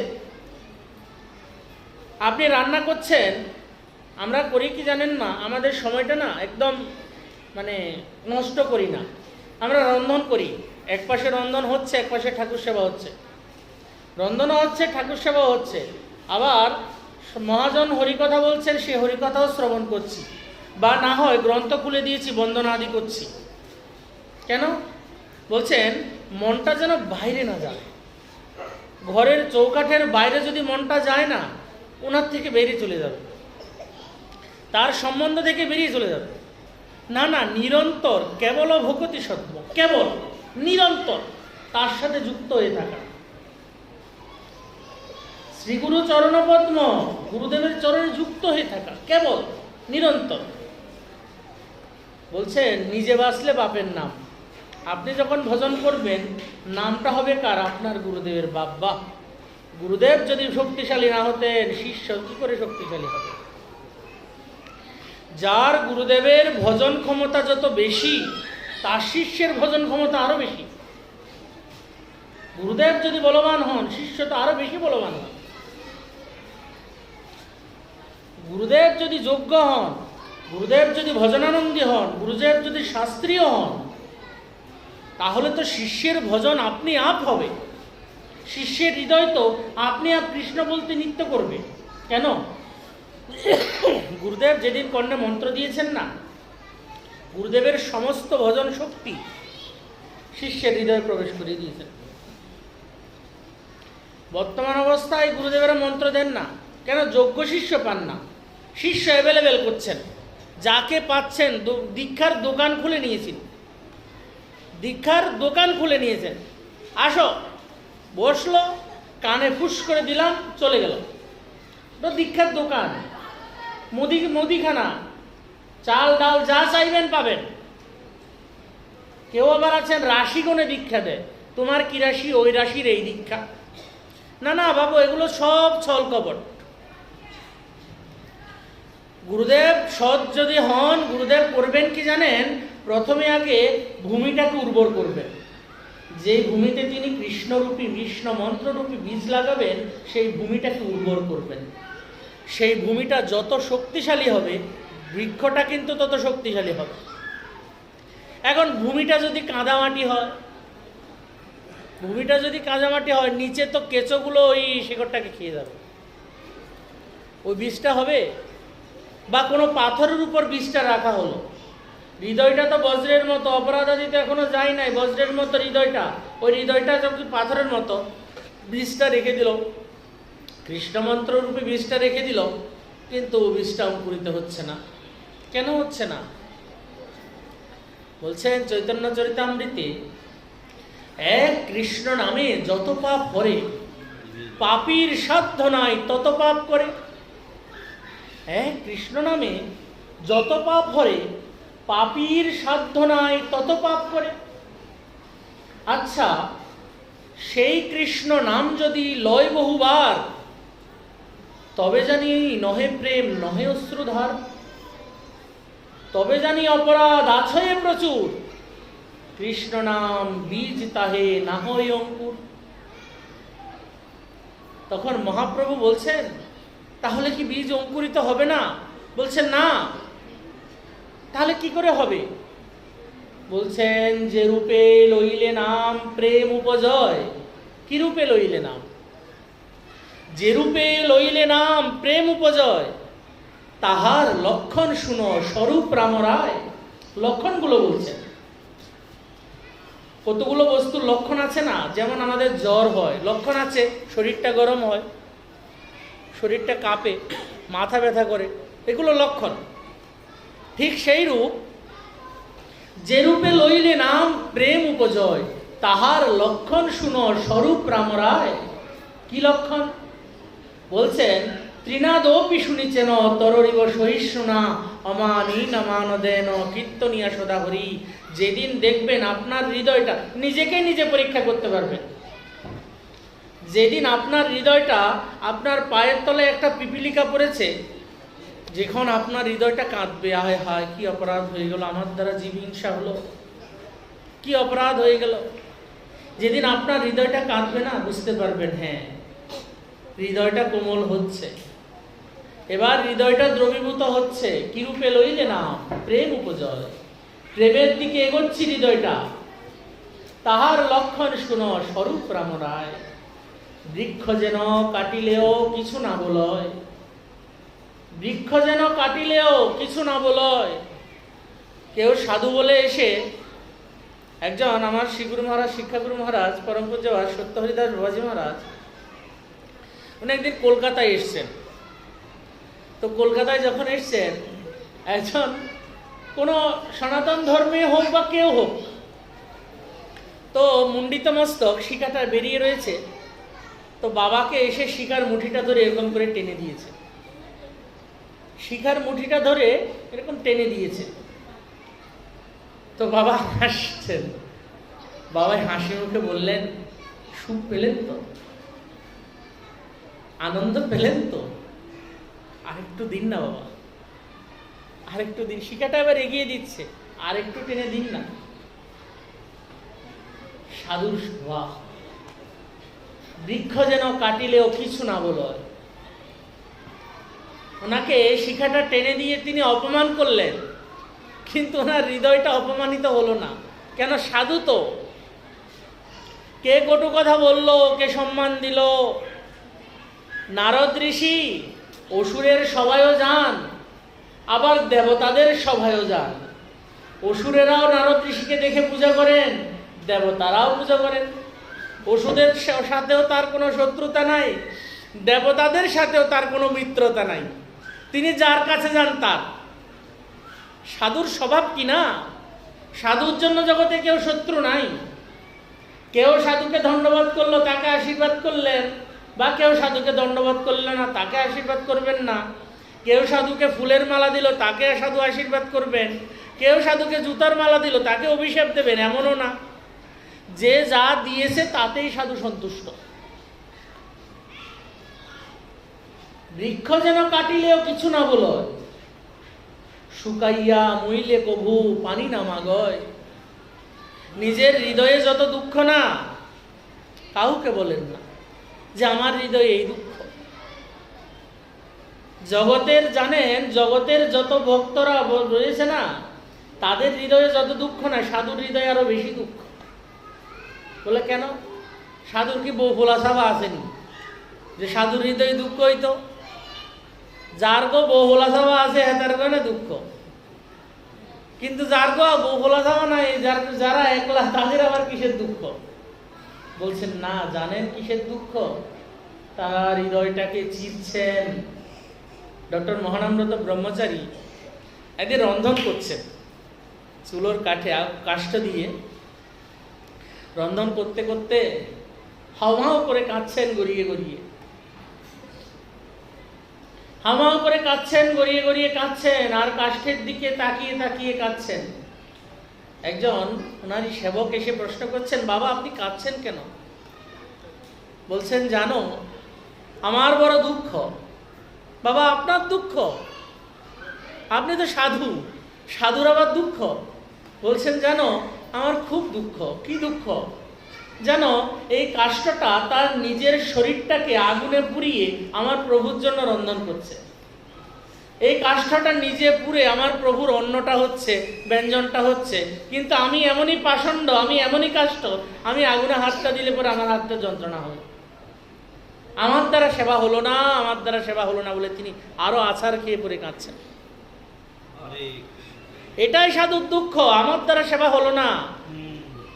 হরিদাস ঠাকুর বলছেন না, প্রভু আমি এক পিপিলিকা যদি মরি গেলা, কোটি ধেনু পতির এক ছাগি জইছে মরে, আমি এক পিপিলিকা যদি মরি গেলা, তোমার পৃথিবীতে কিছু তো না কমিলা।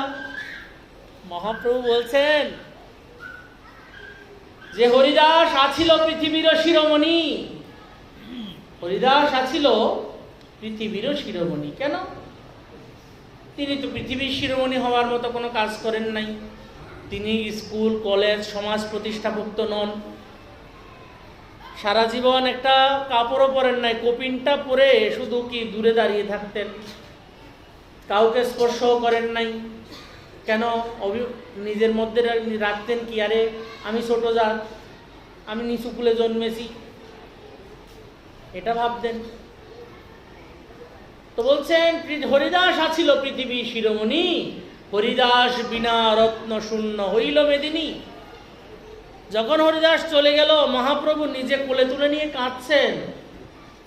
আমাদের তো নিজে কোলে তুলে নিয়ে, ভগবান নিজে কোলে তুলে নিয়ে কাঁদবেন, এই সৌভাগ্য তো দূরের কথা। বৈষ্ণব চরণে, সাধু চরণে অপরাধী তো যায় নাই। সেই জন্য বলছেন, যদি থাকে মনের গোলমাল তবে পর ভক্তমাল। ভক্তমাল গ্রন্থ হচ্ছে প্রাথমিক শিক্ষা, অ আ ক খ। আপনি যদি অ আ ক খ মুখস্থ শিখে ফেললেন, কিন্তু অক্ষর চেনেন না, লিখতে পারবেন? পারবেন না। সেই জন্য গ্রন্থ ভগবান যদি ভক্তমাল গ্রন্থ অধ্যয়ন না করেন, তাহলে আপনার হৃদয়টা কখনো ওই কমল ফুলের পুকুরটা হবে না, ময়লাযুক্ত পুকুরটা। কেন? আপনি নিজেকে নিজে বৈষ্ণব বানিয়ে ফেলবেন, নিজেকে নিজে সাধু বানিয়ে ফেলবেন। আপনি শুধু ভগবানকে ভোগ লাগিয়ে প্রসাদ পাচ্ছেন, আরে আমি তো বৈষ্ণব, আমি তো অতার্গ হাতে খাই না। এসে যাবে, তখনই বিভেদ এসে যাবে। ধীরে ধীরে ধীরে ধীরে তখন সমাজের সাথে আপনার একটা দূরত্ব সৃষ্টি হবে। আমি তাদের হাতে খাই না, এটার একটা রিজন তো আছে। তাদেরকে বুঝিয়ে বলতে হবে যে দেখুন, আপনি আমাকে যদি বলছেন আপনার হাতে আমি প্রসাদ পাবো, হ্যাঁ বাবা আমি অবশ্যই পাবো, কেন নয়? আমি আপনার হাতে কেন নয়, আমি চণ্ডালের হাতেও বসে প্রসাদ পেতে পারি। কিন্তু একটাই নিবেদন, যদি আপনি কৃষ্ণ ভক্ত হন, যদি আপনি কৃষ্ণ ভক্ত হন, আপনি যদি আমার প্রভুর সেবক হন, আমি আপনার হাতে কেন প্রসাদ পাবো না? আপনি যদি আমার প্রভুর সেবক না হন, আমার প্রভুর সাথে যদি আপনার সম্বন্ধই না হয়, আমি আপনার হাতে কেন খাবো বাবু? যখন কোনো ব্যক্তি, অন্নটা এমন একটা বস্তু, দোষময় বস্তু, যখন কোনো ব্যক্তি আপনার পাতে অন্ন দিল, ওই হৃদয়ে, ওই ব্যক্তির হৃদয়ে থাকা সমস্ত পাপতাপ অপরাধাদি ওই অন্নকে আশ্রয় করে। সেজন্য যত্রতত্র খেতে নাই। বলছেন আমাদের ভক্তি হবে না, বলছেন ভক্তি হবে। যতদিন আমরা চায়ের দোকানে বসে খাওয়া বন্ধ না করব, ততদিন আমাদের ভক্তি হবে না। চায়ের দোকানে খাওয়া বন্ধ না করলে কোনোদিন ভক্তি এ জন্মে কেন, কোনো জন্মেই হবে না। কোটি কোটি জন্ম চলে যাবে, তারপরও বন্ধ হবে না, ভক্তি হবেই না। কেন? চায়ের দোকানে খাওয়া বন্ধ করব না কেন? ওই চায়ের দোকানে যেই চামচ দিয়ে গোমাতার শরীর রান্না করা হয়েছে না, ওই চামচ দিয়েই তো তরকারিগুলো দিচ্ছে। ওই চামচে যেই কাপ থালাতে ওই গোমাতা হত্যাকারী ব্যক্তিরা খাচ্ছেন, সেই থালাতে তো আমিও খাচ্ছি। হলো কি না? তখন আমার মধ্যে সেই গোহত্যার অপরাধটা আসলো কি না? আমরা তো গোহত্যা করি না, সেই গোহত্যার অপরাধটা আসলো কি না? তাহলে আমাদের ভক্তি হবে কোথার থেকে? হবার কোনো চান্স নাই। আপনার ঘরে আপনি ডাল লবণ দিয়ে প্রসাদ পান, তাও ভালো, কিন্তু বাইরের খাবার বিষাক্ত আমাদের জন্য। বাইরের খাবার আমাদের জন্য বিষাক্ত। সেই জন্য বলছেন যে দেখুন, নিরন্তর ভক্তির সাথে যুক্ত থাকতে হইবে, নিরন্তর। কেবল ভকতি সদ্ম বন্দময়ী সাবধান মতে। বলছেন সাবধানতার কেন কথা বলছেন? বলছেন সাবধানতার কথা বলছেন এই জন্য, আমরা যে গুরু সেবা করি, গুরু সেবায় কিছু বিধিনিষেধ রয়েছে। গুরু সেবা যে করব, গুরু সেবার কিছু বিধিনিষেধ যা আমরা জানিই না। কি কি বিধিনিষেধগুলো? বিধিনিষেধগুলো বলছেন যে কি শ্রীগুরু, প্রথম বলছেন শ্রী গুরুদেবের সেবার বিবিধ বিধিসমূহ, অর্থাৎ সেবার বিধি।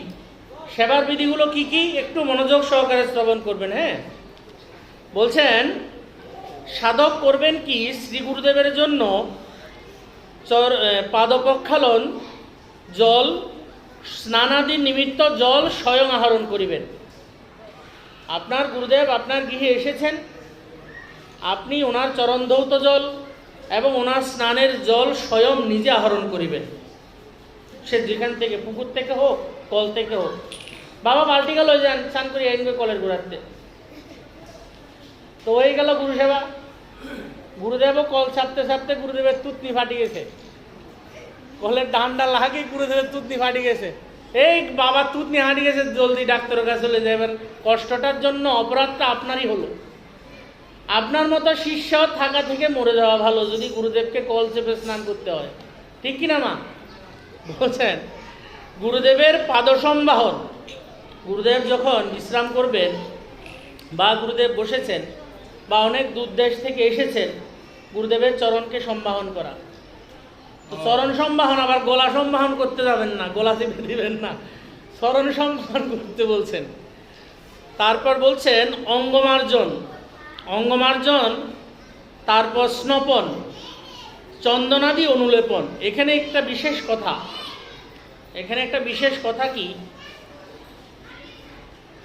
গুরুদেবের পদসম্বাহন, অঙ্গমার্জন, স্নপন, চন্দনাদি অনুলেপন, এই সেবাগুলো একমাত্র পুরুষ শরীরের দ্বারা। যদি বলছেন এখানে পুরুষ শরীরের দ্বারা কেন বললেন, দেখুন মায়েদের তো একটা মর্যাদা আছে না, মায়েদের একটা মর্যাদা আছে। মায়েরা যদি গুরুদেবকে স্নান করিয়ে দিতে যান, আজকে সকালবেলা আমি স্নান করতে যাচ্ছি, একজন মা, ওই তো আমার মা, আপনি মনে হয় সম্ভবত, না কেউ হয়তো, তো মা, না আজকে সকালবেলা না কালকে সম্ভবত, তো মা জড়িয়ে ধরছেন, না না এগুলো করবেন না। কোনো সাধুদের সহিত মায়েরা কেন আলিঙ্গন করবেন? এটা কোনো বিধিনিষেধ, এটা সম্পূর্ণ বিধিনিষেধ, এটা কোনো শাস্ত্রে নাই। মায়েরা আলিঙ্গন করবেন, সেটা মায়েদের ব্যাপার। মায়েরা কেন একজন পুরুষ শরীরকে আলিঙ্গন করবেন? যদিও গুরুদেব, তারপরেও নয়। যদিও তিনি ভগবানেরই স্বরূপ, তারপরেও নয়। কেন? মন বড় দুষ্ট, মন বড় দুষ্ট, মনকে বিশ্বাস করতে নাই। মনকে যদি কেউ একবার বিশ্বাস করেছেন, মনের ঘোড়াগুলো কি করবে? টেনে নিয়ে কাদায় নামিয়ে দেবে, তখন কোথায় থেকে কোথায় হারিয়ে যাবে। গুরুদেবের জন্য আপনি জল আনুন, কোনো অসুবিধা নেই তাতে। গুরুদেবের বস্ত্রগুলো রেখেছেন, স্নান করার পর আপনি বস্ত্রগুলো ধৌত করে দিন, কোনো অসুবিধা নেই তাতে। কিন্তু গুরুদেব বসেছেন, চরণ সম্বাহন করবেন, অনেক সময় মর্যাদা লঙ্ঘন হয়ে যায়, সেই জন্য মর্যাদা লঙ্ঘন না হওয়ার জন্য এগুলো বলছেন। তারপর বলছেন, গুরুদেব আগমন করিতেছেন দেখিলে তাহার অগ্রবর্তী হইয়া ষষ্ঠাঙ্গ দণ্ডবোধ করিবেন। তো তাহার অগ্রবর্তী হইয়া ষষ্ঠাঙ্গ দণ্ডবোধ করিবেন কেমন? যেমন আপনি রাস্তা দিয়ে যাচ্ছেন, কোনো কারণে আপনার গুরুদেব যাচ্ছেন গাড়িতে করে, আপনি দেখেছেন, আপনি যদি দণ্ডবোধ প্রণাম না করেন, বলছেন আমি দণ্ডবোধ প্রণাম করবো, আমার হাতে তো বাজারের থলি। আচ্ছা বাজারের থলি হলো, অন্তত মাথাটা নত করবেন। আচ্ছা মাথাও নত করলাম না, হয়তো আমি বিরাট এক উচ্চপদস্থ কর্মকর্তা বা ধনী মানি কুলীন পণ্ডিত যেই হই না কেন, এখন গুরুদেব এসেছেন, আমার গুরুদেব হয়তো বা শিরা ফাটা। সাধুদের স্বভাবটা কি দেখবেন? পুঁদে দিয়ে কাপড় ছিঁড়া, পিঠে গেঞ্জিটা ছিঁড়া, এটা সাধুর স্বভাব। সাধুকে দেখলে বোঝা যাবে না। আমাদের ব্রজে গেলে সাধুদেরকে দেখলে নাকে হাত দিতে মনে করবেন, তাদের শরীর থেকে না চন্দনের রঙ্গগন্ধ আসছে। তাদের কাপড়টা কয় মাস যে ধোয় নাই, শুধু ওই স্নান করার সময় একটু ডুবিয়ে নিয়েছে, এতটুকুই শেষ। তারা কতকাল যে সাবান দেয় না, এটার কোনো হিসাব নাই। কিন্তু তাদের গায়ে ঘামের দুর্গন্ধ হয় না, চন্দনের সুগন্ধ হয়। কেন? তারা তো বিষয় ভোগ করেন না। যারা বিষয় ভোগ করেন তাদের গায়ে দুর্গন্ধ হয়, যারা বিষয় ভোগ করেন না তাদের গায়ে তো সুগন্ধই থাকে।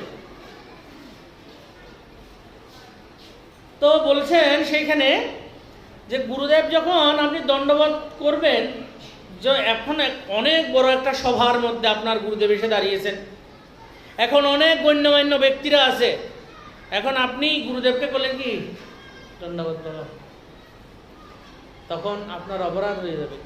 কেন? গুরুদেবের কাছে শিষ্য সবসময় সেবা প্রাপ্তি হবেন তিনি।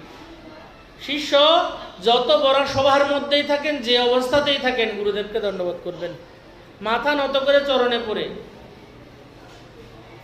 আপনি কোনো মন্দিরে গিয়েছেন, আপনার গুরুদেবের মন্দিরে গিয়েছেন আপনি গুরুদেবকে দর্শন করতে, গুরুদেব প্রকট থাকুক বা নাই থাকুক, আপনি আগে মন্দিরে গিয়ে ভগবানকে দণ্ডবোধ করবেন না, অপরাধ হয়ে যাবে। আগে গিয়ে গুরুদেবকে দণ্ডবোধ করবেন। আমার শ্রী গুরুদেবের চরণারবিন্দে একদিন ঘটনা, গিয়ে গুরুদেবকে দণ্ডবোধ করছি, বাবা মন্ত্রস্মরণ করতে বসেছেন, গিয়ে দাঁড়িয়ে রয়েছি। তো দাঁড়িয়ে রয়েছি, বাবার মন্ত্রস্মরণ হলো, বাবা উঠে এসেছেন, যেই দণ্ডবোধ করলাম, বলছে এতক্ষণ দাঁড়িয়ে রয়েছিস, ওইখানে গিয়ে দণ্ডবোধ করে আসতে পারিস না মহাপ্রভুকে? আমি বলছি বাবা, আমার মহাপ্রভু তো আপনি,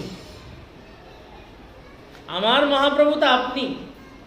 ওইখানে যে দাঁড়িয়ে আছে মহাপ্রভু না, ওই মহাপ্রভুর সাথে সম্বন্ধ করিয়েছেন তো আপনি।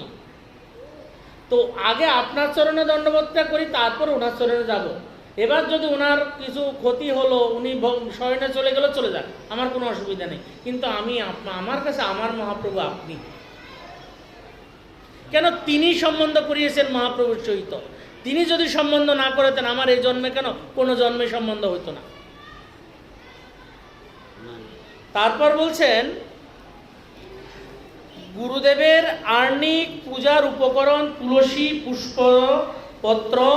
তুলসী পত্র পুষ্পাদি স্বয়ং আহরণ করিবেন।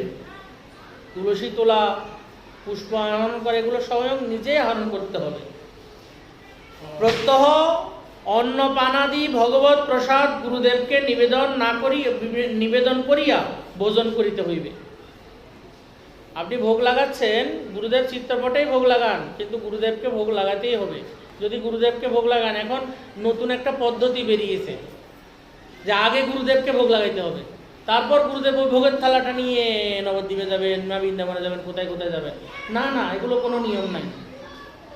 বলছে আমরা তো পারবো না, আমার অধিকার নাই। তোমার অধিকার নাই তো তোমার ভক্ত হইতে বলছি কিরা? তোমার অধিকার থাকবে না কেন? বলছেন, যেই দিন আমি গুরুচরণে আত্মসমর্পণ করেছি, সেই দিন গুরুদেব রাধাদাসী বানাইছেন।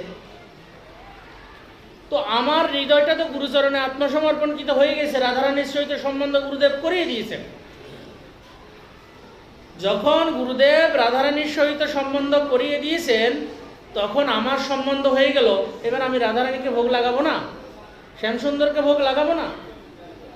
আগে শ্যামসুন্দরকে নবদ্বীপে ভোগ লাগাবো, মহাপ্রভুকে ভোগ লাগাবো, নিতাই চাঁদকে ভোগ লাগাবো, সীতানাথকে ভোগ লাগাবো, কৃষ্ণচন্দ্রকে ভোগ লাগাবো, তারপর গদাধর পণ্ডিত, শ্রীবাস পণ্ডিত, রাধারানী, সখীগণ আদিকে ভোগ লাগাবো, তারপর গুরুবর্গ, গোস্বামীবর্গ, গুরুবর্গকে, গুরুদেবকে ভোগ লাগাবো।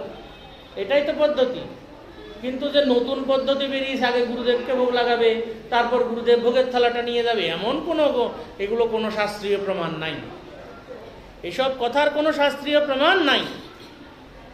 যাই হোক, তারপর বলছেন কি, গুরুদেবের নাম উচ্চারণ করলে, আমরা গুরুদেবের নাম উচ্চারণ করি কি করে? আপনার গুরুদেবের নাম কি গো মা? হ্যাঁ, বুঝি নাই, বড় করে বলেন। আজকে উপবাস নি, বলেন। হ্যাঁ, এই তো কত সুন্দর করে বললো না, কিন্তু এটার নাম বলাটা ভুল। এই যে নামটা বললো না, এই নাম বলাটা ভুল। আমরা গিয়েছি প্রভুপাদ নিশীথ কুমার গোস্বামী, নবদ্বীপ প্রভুপাদ নিশীথ কুমার গোস্বামীর নিকট। তো সেখানে উনি জিজ্ঞাসা করছেন, বাবা আপনার গুরুদেব কে? আমি বলছি পরম পূজ্যপাদ শ্রী 108 গোবিন্দ দাস বাবাজি মহারাজ। ও, আপনি তো তাহলে গুরুদেবকে উচ্চ আসনে বসালেন আর ভগবানকেই ছুঁড়ে ফেলে দিলেন। তখন আমি বললাম, বাবা হয়তো আমি অজ্ঞ, নাম বলতে আমার ভুল হয়েছে, আপনি যদি কৃপা করে একটু শিখিয়ে দেন তবে শিখতে পারি। তখন বৈষ্ণব মহারাজ তো সাধু, তো কৃপা করলেন, বললেন যে দেখো, যে গুরুদেবের যখন নাম নিতে হয় না, তখন মস্তক অবনত করতে হয়, মাথাটা নত করতে হয়। মাথাটা নত করে, অনেকে তো পায়ে জুতো আছে, জুতো নিয়ে গুরুদেবের নাম বলছে, জুতোটা খুলে মস্তক অবনত করে পরম পূজ্যপাদ শ্রী অদ্বৈত আচার্য প্রভু দাসানুদাস শ্রী শ্রী গোবিন্দ দাস বাবাজি মহারাজ। কেন? আপনি কোন পরিবারের সাথে সম্বন্ধযুক্ত এটা বলতে হবে, যে আমার গুরুদেব অদ্বৈত প্রভুর দাসানুদাস, তখন গিয়ে গুরুদেবের নামটা উচ্চারণ করতে হবে। কিন্তু যদি আপনি সেখানে সরাসরি গুরুদেবের নাম উচ্চারণ করে দিলেন যে অমুক বাবাজি মহারাজ, তখন গুরুচরণে অপরাধ হয়ে গেল। তো এইরূপ এগুলো বিধি বলছেন। হ্যাঁ, তারপর বলছেন, সরল প্রীতিময় এবং সিদ্ধান্তকরণে কায়িক বাচিক মানসিক চেষ্টা দ্বারা নিজ ধন দেহগেহ প্রাণাদি দ্বারা সর্বতভাবে শ্রীগুরুর সন্তোষ বিধান করিবেন। কি কি বলছেন? কায়িক কি বলছেন? কায়িক, বাচিক। কায়িক মানে শরীরের দ্বারা, বাচিক মানে বাক্যের দ্বারা, মানসিক মানে মনের দ্বারা, ধন, জন, দেহ, প্রাণাদি দ্বারা যদি গুরুদেবের সেবা করতে হয়, করতে হবে। নিয়ম কেন বলছেন? গুরুদেব আপনাকে ব্রজেশ্বরীর সহিত যখন সম্বন্ধ করিয়েছেন না, আপনার প্রত্যেকটা নিঃশ্বাসের মালিক গুরুদেব হয়ে গিয়েছেন।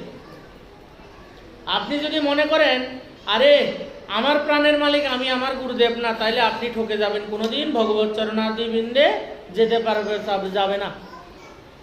কিন্তু যেই দিন গুরুদেবের চরণে আত্মসমর্পণ সর্বতভাবে, যদি কোনো সাধক মনে করেন আমি গুরুদেবের চরণে সর্বতভাবে আত্মসমর্পণ, আমার আর পৃথিবীতে কেউ নাই, আমি একমাত্র যাকে জানি, যাকে ভালোবাসি, যে আমার প্রাণনাথ, যিনি বললে আমি আমার প্রাণ দিতে পিছু পা হটবো না। গুরুদেব যদি বলেন বাপু তোমার প্রাণটা আমাকে দাও, বাবা খুলে নেন, এখনই দিয়ে দিচ্ছি। গুরুদেবের জন্য প্রাণটা দিতে আমি পিছু পা হটবো না। তবে গিয়ে যথার্থ শিষ্য বলে কি বলা হবে। এখন যদি বলেন যে কি এরকম যদি হয়, তাহলে গুরুদেবদের তো সুবিধা, শিষ্যের তো কোটিপতি, শিষ্যের বাড়ি আছে কোটিপতি শিষ্য, রে তুই কাল্লা 50 লাখ কাটিয়ে দিস। এখন শিষ্যের থাকুক না থাকুক শিষ্যকে তো দিতে হবে, বাধ্যতামূলক। তখন বলছেন এখানে গুরুস্বরূপ লক্ষণে বলছেন গুরুসো হইয়ে, গুরুসো হইয়ে जो शिष्य से कुछ नहीं ले, गुरुसो होइए जो शिष्य से कुछ नहीं ले, शिष्य होइए जो गुरु को सब कुछ दे। সৎ গুরুদেব তিনি, যিনি শিষ্যকে শিষ্যের কাছে শিষ্যের ভজন ব্যতীত, শিষ্যকে ভজন মার্গে চালানো ব্যতীত আর কিচ্ছু আশা করেন না। বাপু তুমি আমাকে কোনো কিছু দিতে হবে না, তুমি শুধু ভজন করে ভগবত প্রাপ্তি করো, এটাই আমার আশা। ভজন করার জন্য শিষ্যকে 2-4টা থাপ্পড় মারবেন, ভজন করার জন্য শিষ্যকে মারবেন, তাতে আমার কোনো অসুবিধা নেই, শিষ্যের কোনো অসুবিধা থাকতে পারবে না। যদি শিষ্য মনে করেন আরে আমি গুরুদেবের বছরে বছরে এত টিয়া দিই, আমি আমার বাড়িতে গেলে এত যত্ন করি, আর গুরুদেব আমার গায়ে হাত তুলল, গুরুদেব ডিলেট, প্রোফাইল থেকে গুরুদেব ডিলেট, আজকে থেকে আর গুরুদেবের সাথে সম্বন্ধ নাই, তাহলে আপনার সাথে ভগবানেরও সম্বন্ধ হয় নাই। ওটা আপনি দীক্ষা নিয়েছেন না, ওটা আপনার অহংকার দীক্ষা নিয়েছে। যে শিষ্য গুরুদেবের লাথি ঝাঁটা খায়নি, যে শিষ্য গুরুদেবের পিঠা খায়নি, সেই শিষ্যের তো বড় চরম দুর্ভাগ্য, চরম দুর্ভাগ্য। বলে কেন? যদি গুরুদেব একবার পেটান, তার মতো সৌভাগ্য আর কারো হইতে পারে না। দেরি হয়ে যাচ্ছে না তো, 10টার অতিক্রম হয়ে যাচ্ছে না তো, দেখবেন যদি হয়ে যায় বলবেন। হ্যাঁ বলছেন একজন বাবাজি মহারাজ ছিলেন, বাবাজি মহারাজ নিম্বাক সম্প্রদায়ের, ওনার একজন শিষ্য ছিলেন দুর্লভ দাসজি।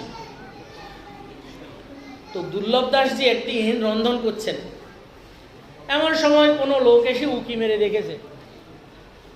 গুরুদেব করেছেন কি, কুঠির থেকে বেরিয়ে সব কিছু ফেলে দিলেন, সব কিছু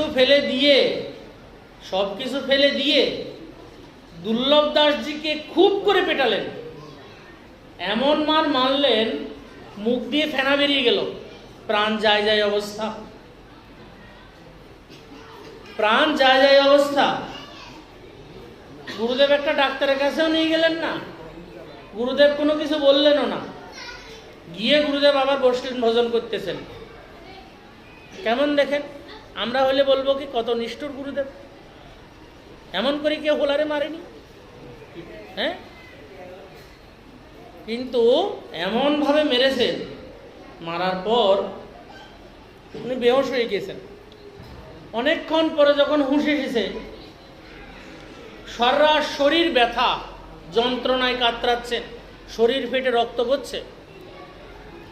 তিনি করলেন কি, ভেজা কাপড় দিয়ে শরীরটাকে মুছে হাত মুখ ধুয়ে আবার ভিক্ষায় গেলেন। ভিক্ষায় গিয়ে আবার ভিক্ষা করে এনে রন্ধন করে গুরুদেবকে ভোগ লাগিয়েছেন।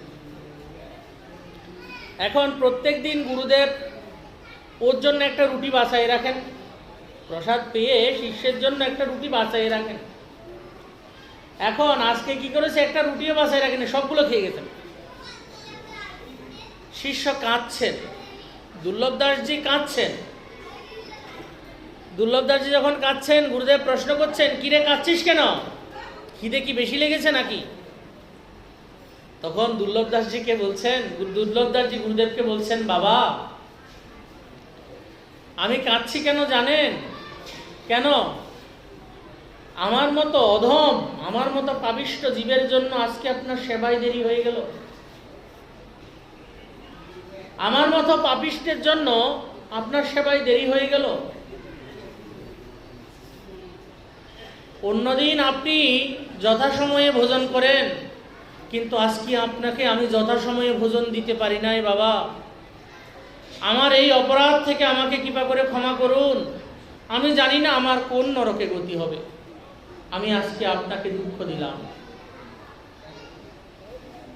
শিষ্যের এইরূপ দৈন্য বচনে গুরুদেব বলছেন, তুই কি চাস, তুই আমার কাছে কি চাস? বলছেন গুরুদেব, আমি আপনার কাছে যা চাই আপনি দেবেন। হ্যাঁ, আমি বলছি তুই আমার কাছে যা চাস, তোর সেবায় আমি প্রসন্ন। আমার কাছে তুই যা চাস তাই পাবি, ধন লাগবে ধন। শিষ্য হাসছেন, গুরুদেব আমাকে আপনি যদি দিতে চান, আমি আপনার কাছে কি চাই জানেন? কি চাস? আমি আপনার কাছে আপনাকেই চাই, আমি আর কিচ্ছু চাই না। আমি আপনার কাছে আপনাকেই চাই, আমার এই শরীরটা যেন আপনার সেবা ছাড়া কোনোদিন হয় না, এটাই চাই গুরুদেব, আমি আর কিচ্ছু চাই না। গুরুদেব প্রসন্ন হয়ে গেলেন, গুরুদেবের চোখ দিয়ে অশ্রু গড়িয়ে পড়ল। যা, আমাকে তো আমি তোকে দিলাম, তুই ব্রজের নিকুঞ্জে প্রবেশ করবি যখন চাইবি, যখন ইচ্ছে হবে। একদিন কুঠিয়ার বাইরে মার্জন করছেন, যখন লেপন করছেন এমন সময় রাধারানী কিছু সখী সহিত এসেছেন। বলি, দুর্লভ দাস চলো। দুর্লভ দাসজিকে বলছেন, চলো কুঞ্জে যাব, অনেক কাজ। বলছেন, আমি তো যেতে পারবো না। কেন? আমার গুরুদেব যে অনুমতি দেন নাই, গুরুদেবের অনুমতি ব্যতীত তো আমি যেতে পারবো না। আচ্ছা, গুরুদেবের কৃপায় রাধারানী এসেছেন, রাধারানী ডাকছেন, চল যাই। উনি বলছেন রাধারানীকে, বলছেন না, গুরুদেবের আদেশ ছাড়া যেতে পারবো না। রাধারানী গুরুদেবের কাছে গিয়ে হাত জোর করে বলছেন, ওগো তোমার শিষ্যকে কি আমাকে দেবে? গুরুদেব এসে বলছেন, দুর্লভ দাস স্বামিনী এসেছে, যাও। তাহলে বাবা আপনার সেবা ও তোমার চিন্তা করতে হবে না, তুমি যাও। ব্রজেশ্বরীর সহিত দুর্লভ দাসজি সশরীরে চলে গেলেন। গুরু সেবার এটাই মহিমা, গুরুদেবকে প্রসন্ন করার এটাই মহিমা। বাবা বলেন।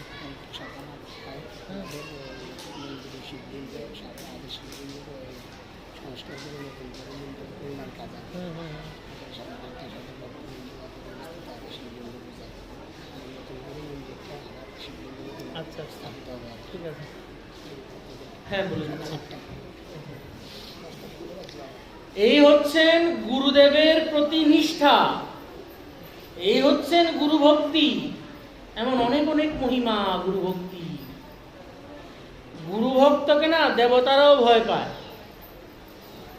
গুরুদেবের ভক্তকে দেবতারাও ভয় পায়, স্বয়ং ভগবানও ভয় পায় গুরু ভক্তকে। যিনি বিশ্ব ব্রহ্মাণ্ডের অধিপতি, যাকে দেখলে কাল পর্যন্ত থরথর কাঁপে, তাকে কিনা তিনি কিনা ওই গুরুদেবের ভক্তকে দেখলে ভয় পান। তো কেমন গুরুদেব বলছেন, নিষ্কাম গুরু সো হইয়ে जो শিষ্যে কুছ নাহিলেই। শিষ্য বলবেন কি, গুরুদেব, শিষ্যের কর্তব্য কি? গুরুদেবের কর্তব্য শিষ্য থেকে কিছু না নেওয়া। না না বাবু, আমি তোমার কাছে কিচ্ছু চাই না, তুমি যদি আমাকে দিতে হয় তুমি ভজন করো, ঠিক মতো ভজনগুলো আমাকে দিও, আমার ভজন ছাড়া আর কিচ্ছুর দরকার নাই, ভজন ছাড়া আর কিচ্ছুর দরকার নাই। শিষ্য হইয়ে जो गुरु को सब कुछ দেই, আমার গুরুদেবকে আমি আমার প্রাণটা পর্যন্ত দিয়ে দিতে প্রস্তুত, আমার গুরুদেবের জন্য আমি প্রাণটা দিয়ে দিতে প্রস্তুত থাকবো নিরন্তর। এটাই হচ্ছে সেবকের স্বভাব, এটাই গুরু ভক্তি। এটা যদি না হয় তাহলে তো গুরুদেব যদি প্রতিদিন ঘরে আসে গুরুদেবের প্রতি অশ্রদ্ধা জাগবে। যদি এটা হয়, গুরুদেব যদি প্রত্যেক দিন ঘরে আসে, প্রত্যেক দিন একই রূপে পূজা হবে, একই রূপে সেবা হবে। গুরুদেব ঘরে এসছেন মানে যে 50 জনকে নিমন্ত্রণ করতে হবে তা নয়, কিন্তু গুরুদেব এসছেন, আপনি কীর্তন করে গুরুদেবকে ঘরে ঢোকান, আসুন আসুন বাবা, আজকে আমার ঘরে ভগবান এসেছে।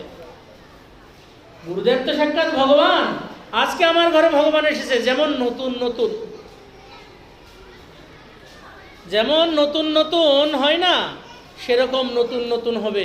আমার গুরুদেব আজকে এসেছেন, প্রভু গুরুদেব এসেছেন, সেই গুরুদেবকে চরণ শীতল করানো, সেই গুরুদেবকে চরণ সম্বাহন করানো, সেই গুরুদেবকে পুষ্পমাল্যাদি অর্পণ করানো, সেই গুরুদেবকে প্রসাদাদি নিবেদন করে প্রসাদ ধরামৃত পেয়ে গুরুদেবকে সেবা করানো। গুরুদেব যদি প্রত্যেক দিন আসেন তারপরেও গুরুদেবের চরণে অশ্রদ্ধা হবে না, যদি কেবল ভকতি সদ্ম বন্দমুই সাবধান মতে। গুরুর সেবায় যে বিধিনিষেধ রয়েছে না, যে নিষেধ, এতক্ষণ তো বলা হয়েছে বিধি, এই যে নিষেধ সমূহ যদি শ্রীমন মহাপ্রভুর কৃপা হয় আগামীকাল আবার আস্বাদন হবে। সকল ভক্তদের চরণে একটা নিবেদনটা হচ্ছে কি,